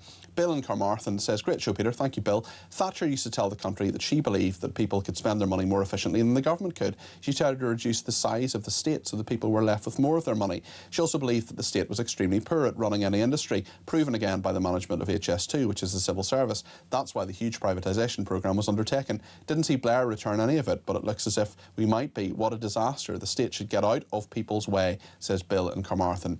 Neil says, good afternoon, Peter from Salisbury. Just to cheer us up slightly, Burnham wants to return us to the 1970s. This led us to seeing the back of Labour for 14 years. This time, I suspect, for good. Great show, as always. Thank you, Neil. Darryl in Lincoln. I did agree with some of Andy Burnham's speech about wanting to revitalise British industry, privatisation. Did see our failing industry sold off, and I do agree that we lost control of too much. I'm all for rebuilding our industry, says Darryl in Lincoln. Sean in Bridlington. Burnham spouts nothing but meaningless platitudes. He wants to take us back to the 70s. I remember the 70s. It was horrendous. God help us all. The UK is finished, says Sean. Let's go to Vernon in Staffordshire. He's given me a ring on 0344 499 1000. Vernon, you're very welcome to the programme. What would you like to say about Andy Burnham? Peter, just in Germany, just crossed the border from somewhere away to Poland. Two things to ask, one to report and another to ask. First question to you, why do we give foreigners benefits? Can you tell me? Why do we give them benefits, or do you mean international aid or benefits in general? No. I'm on about there are a lot of foreigners in the UK receiving benefits. So the question is, why do we give it? The reason I ask, I'm on my way to Poland, and if I was living in Poland and I didn't work, get the square root of 0. Yeah, well, I think it's a reasonable question. I think it's a very reasonable question, and I don't think we should necessarily do it. And if you come to this country, you should be able to support yourself, or you should be attached to someone who can support you. If you move, as my aunt did, for example, she moved to Australia. She had to go through a 2-year process and make it very clear that she wasn't going to be a burden on the state. She had a pension in this country. She was living, or is living still, with her daughter and son-in-law, and if anything went wrong financially, they could support her. She needed to show she had a certain level of savings as well, which she had to build up over a number of years to have them. I think that's perfectly reasonable, Vernon, and I think that the same kind of issue should be here. We do have things that say that if you're coming here to work legally, you've got to earn a certain amount of money. That's not a bad innovation, certainly, although there are parts of the economy where we need people on lower salaries. So, yeah, it's a very fair question. Second thing to point out, Peter, as I crossed the border from Holland to Germany, at the start of the border, you were guided off into the service area. Every car was checked. They'd obviously decide whether you looked right or looked wrong. Yes. If you looked wrong, they were taking you in. That's part of the Schengen zone. Yes. Which is obviously, there's not meant to be any border checks at all. So obviously, Germany are taking things extremely seriously. It's a pity that we, at Calais, we have the flags out. We have Uber or an ally service for people coming from France. I mean, for me, Peter, the country's in a terrible mess. Mr. T-shirt, as I call him, Mr. Eyebrow, whatever you want to call him, he will not change a jot. What he's spoken about today will take us back to being we're a lazy country generally. We're a country now which is more out in welfare than we do take in. 600,000 people are too obese to work. Have a great solution for them, Peter. I think that'd be an amazing politician, because unless you're a very poorly, you would not get any benefits. And you know what? They'd moan like mad, and I'd say, well, I'll do what my parents did. If you can't afford it, get a second job. And if you can't afford it still, you get a third job. Not my job to pay for you to stay at home. You know, to me, the days of benefits should be beyond us. But sadly, Mr. T-shirt, Mr. Eyebrow, he's going to bring more of the same. I've got zero respect for him. I've got zero respect for any politician, because we've just seen the most powerful position in the United Kingdom hijacked. He's done nothing. We know nothing about him, and because of we don't work that way in the Labour government. I mean, to me, any politician that goes from one party to another, there should be a by-election. Yeah. Well, I feel anybody wanting to be the PM should have to go through something. I feel with Andy Burnham, Vernon, that we're coming to the end of the yellow brick road, and we're probably going to, and they've enjoyed the journey very, very much, but I think we're going to see a man behind a curtain turning a wheel. I just don't think there's very much there. Vernon, listen, thank you for your call. I really appreciate it. That's Vernon, not in Staffordshire, actually on the border with Poland, and he talked about Andy Burnham's eyelashes on a T-shirt. In fact, Kemi Badenoch has made this point. A pair of eyelashes and a black T-shirt. Andy Burnham then hit back and said it's actually dark blue. Jackie's been in touch and says the monarchy is the best thing this country has. I have often said that we do not deserve them, and I wouldn't blame them for moving on. Just imagine having to vote for a president every 4 years and the awful prospective candidates. Be careful what you wish for. Envy is a terrible thing. Well, Jackie, very good point. Look at Ireland. Look at the two anti-Semites that they have voted in the last, 14 years for Michael D. Higgins, dreadful little man, and now Catherine Connolly. Just awful, awful views, dreadful human beings. Peter, did I hear the ghastly Khan actually said in the clip you played for the King apologised to him at the investiture for the delay, presumably the bestowal of the honour? Yes, I mean, City Khan just off the charts when it comes to ego. And Reg has been in touch and says, if Burnham's convinced Britain made the wrong turns in the 1980s, why didn't he as government in the 1990s turn it back the other way instead of rubbing our nose in diversity, says Reg. We'll talk a little bit about this big breaking story about Henry Novak's killer's mother. She's been sentenced to 3 years for removing a knife from the scene. The Home Affairs commentator Danny Shaw will be with us in just a moment. Stay with us.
across the UK. On DAB+, on YouTube, on your mobile, and on your side. This is Talk. Home Affairs commentator Danny Shaw is with us now to talk about the breaking news in the last half an hour that the mother of Henry Novak's killer has been jailed for 3 years for removing a knife from the murder scene. Danny, thank you for joining us on short notice. I really appreciate that. Can you just talk us through what has happened today, the sentencing, and really remind us why this has happened and bring us up to date? Well, this all goes back to December 2025, December last year, when Vikram Digwa stabbed Henry Novak to death in Southampton. You will know, people will remember, that Digwa was given a 21-year minimum term, a life sentence. The Court of Appeal is going to review that sentence to see whether it's unduly lenient. In the meantime, what has happened is that Digwa's mother, Kiran Kaur, has been sentenced today for assisting Digwa in basically trying to get away with the murder. What she did was deliberately remove the murder weapon from the scene. It was a large Sikh dagger that Digwa had on display with him, and the judge, William Moosley, KC, said this at the sentencing: a responsible parent would have challenged their son and encouraged them to do the right thing. Instead, you took the knife home and put it with a larger collection of weapons in her son's bedroom. It was later found by detectives, and it took them some time to match it to the weapon that had been used to murder Henry, but match it they did eventually. And the judge said that you wanted Digwa to avoid being caught, and that Kiran Kaur had continued to deny her guilt. He said that her culpability and harm were significant, and so he was required really by law to give her a prison sentence. The sentence he is imposed is 3 years, but Peter, I will say this about the sentence. 3 years sounds quite a lot. The reality is she's already served 7 months on remand, and because of the new changes to sentencing rules that are coming into effect in the next couple of months, she will be released, I am sure, after just 1/3 of those 3 years. So that's after 1 year, and she's already served 7 months, so she could well be out by Christmas. That is just astonishing, isn't it? And there'll be many people who will really be very angered by that. Judge William Moosley telling the court she took the knife and put it at home with other weapons, as you told us, were detailing for us there. A responsible parent would have challenged her son. It's interesting, she is of course entitled to a defence, as everybody is, but her lawyer says she acted out of an instinctive desire to protect her child. I'm sure most people's instinct would have been to admonish the child and to turn in the child and to do the right thing when it comes to this, but that is not what Kiran Kaur did. And I mean, there's so much still to be worked out from this dreadful incident and for Henry's family, those investigations into the police officers as well who turned up the scene. That continues for the IOPC there, that those investigations are continuing? That's right. The Independent Office for Police Conduct, that's the watchdog that looks at police conduct issues across England and Wales. They're investigating the police response to the incident, because people will remember from the body-worn footage that we've seen that when officers arrived on the scene, they initially treated Henry, who was dying, having been stabbed in the street, as a suspect, and handcuffed him and ignored his pleas that he'd been attacked and stabbed and was injured. And 2 officers are currently being investigated for potential gross misconduct, which if proved could lead to them being sacked from the police force. So that investigation is still going on. Yes, and meanwhile Vikram Digwa is in jail for life with a minimum of 21 years. Is there further justice to be dispensed now, or is this the end of... You're talking about the IOPC, obviously, that investigation, but when it comes to the courts, is that the end of this, or is there any more to come? There are separate allegations for which Digwa and I believe his brother Gurpreet are accused of, and they have yet to come to court. So we're limited in what we can say about those particular alleged offences. So I think this is, in many respects, this is something that is going to continue to rumble on, Peter, certainly in the Court of Appeal, looking at the sentence that Digwa received, those separate other allegations and the police actions that will come under scrutiny because, as you know, and as talk has been reporting very widely, the case has led to claims of two-tier policing in the way that the police responded, believing Digwa's claim that he had been the victim of a racial attack and racial abuse, which of course was completely untrue. Thank you, Danny. Appreciate you joining us on short notice, as well as Danny Shaw, their Home Affairs commentator, bringing us right up to date with that breaking news this afternoon that Kieran Kaur, who is the mother of Henry Novak's killer Vikram Digwa, has been found guilty at Southampton Crown Court. Well, she was found guilty in May, but she's now been sentenced to 3 years for removing a knife from the scene of Henry Novak's murder in Southampton. But, here's the big but, with the sentencing policy that is there at the moment, she's been on remand for 7 months, so she's probably only going to serve another few months, maybe 5 months, and be out, it could be the case, by Christmas. I, for one, am appalled by that. What do you think? 0344 499 1000. I'm sure Kevin O'Sullivan will be talking about this at some stage in his drive show between 4 and 7. We'll chat to him in a minute. Lots of other big issues that we're talking about. Andy Burnham, about the Pakistan aid and so on. Grace has been in touch from Ealing. She's given me a ring on 0344 499 1000. Grace, you're very welcome to the programme. What's on your mind this afternoon? Well, first of all, I wanted to just disagree with a very angry commenter who was sending messages to you yesterday evening, and I would disagree with his criticisms of you, and I apologise that someone was so rude to you. Do you know what, Grace? That's very kind of you, but it does happen all the time. But there are lovely people out there, and you're one of them. I sense you might be disagreeing with me on something else. Slightly, yeah. Well, with regard to aid, I mean, for one thing, the 153 is over the course of 3 years. Yep. So if we're going to talk about the amount of nurses you could fund, you need to look at how much you'd need to pay for 3 years of those nurses. Sure. So it's 51 million per year, and the aid given has gone down dramatically. A lot of the money that's in our economy has actually been derived from having taken from formerly colonised countries, but also there's still far more wealth coming to the wealthy developed world from developing countries than we give in aid. So actually still loads of money is coming into our economy. So when we go out and we earn money at work, you know, we get money back for what we do, but a lot of the money is in our economy from other parts of the world. And there are people in Pakistan in some very, very severe poverty, and the money that goes in aid from our government is not given directly to the Pakistani government. It goes to programs helping the people in Pakistan in the very most severe need. So I think it would be wrong to penalise those people, particularly women and girls who need to have things like access to birth control and to education. It'd be very wrong to further cut programs to help them because of what this evil man has done. But it's not necessarily, Grace, taking money away from those people. It is merely saying to Pakistan as a country, and the government will have some role in the distribution of that money, even if it does go directly to those programs, as you correctly say, to say, hold on a second here, we're happy to give you the money, but can you help us too on this particular issue? That's politics, that's diplomacy, is it not?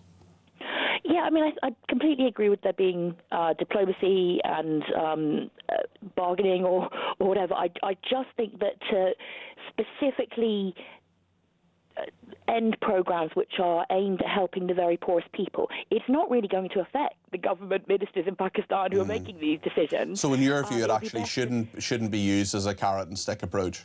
Yeah, well, I mean, for one thing, I think that this evil man should be castrated and not simply sent back to Pakistan where he might hurt more people. But I also think that if you want to do something to affect the government ministers there, it needs to be something like, you know, stopping them from being able to have nice trips to Britain or whatever. If you have a policy that affects the very poorest people within Pakistan, if there are government ministers who are not caring, then they might not give a toss. I don't know. But I think the policy needs to be directed at the people in power, not the people who have no power and who certainly aren't responsible for what this evil gang leader did.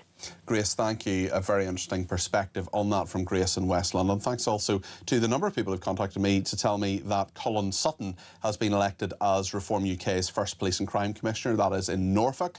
Great news, says Sally from Norfolk. She says, obviously.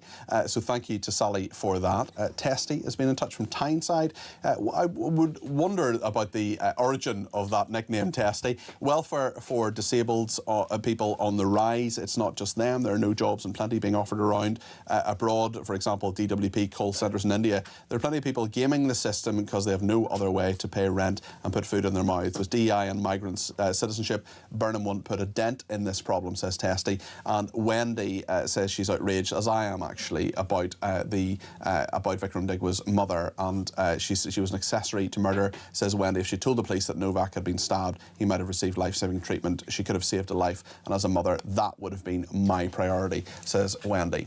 Kevin O'Sullivan's coming up with Drive. We're on the opposite sides of the table today, Kevin, than usual. How are you doing? You all right? I'm good. Burnham's speech, oh my God. Where do you start? I mean, he depicted the 70s as a triumph that were ruined by the 80s. You were there. I was there in the 1970s. I was only 2 years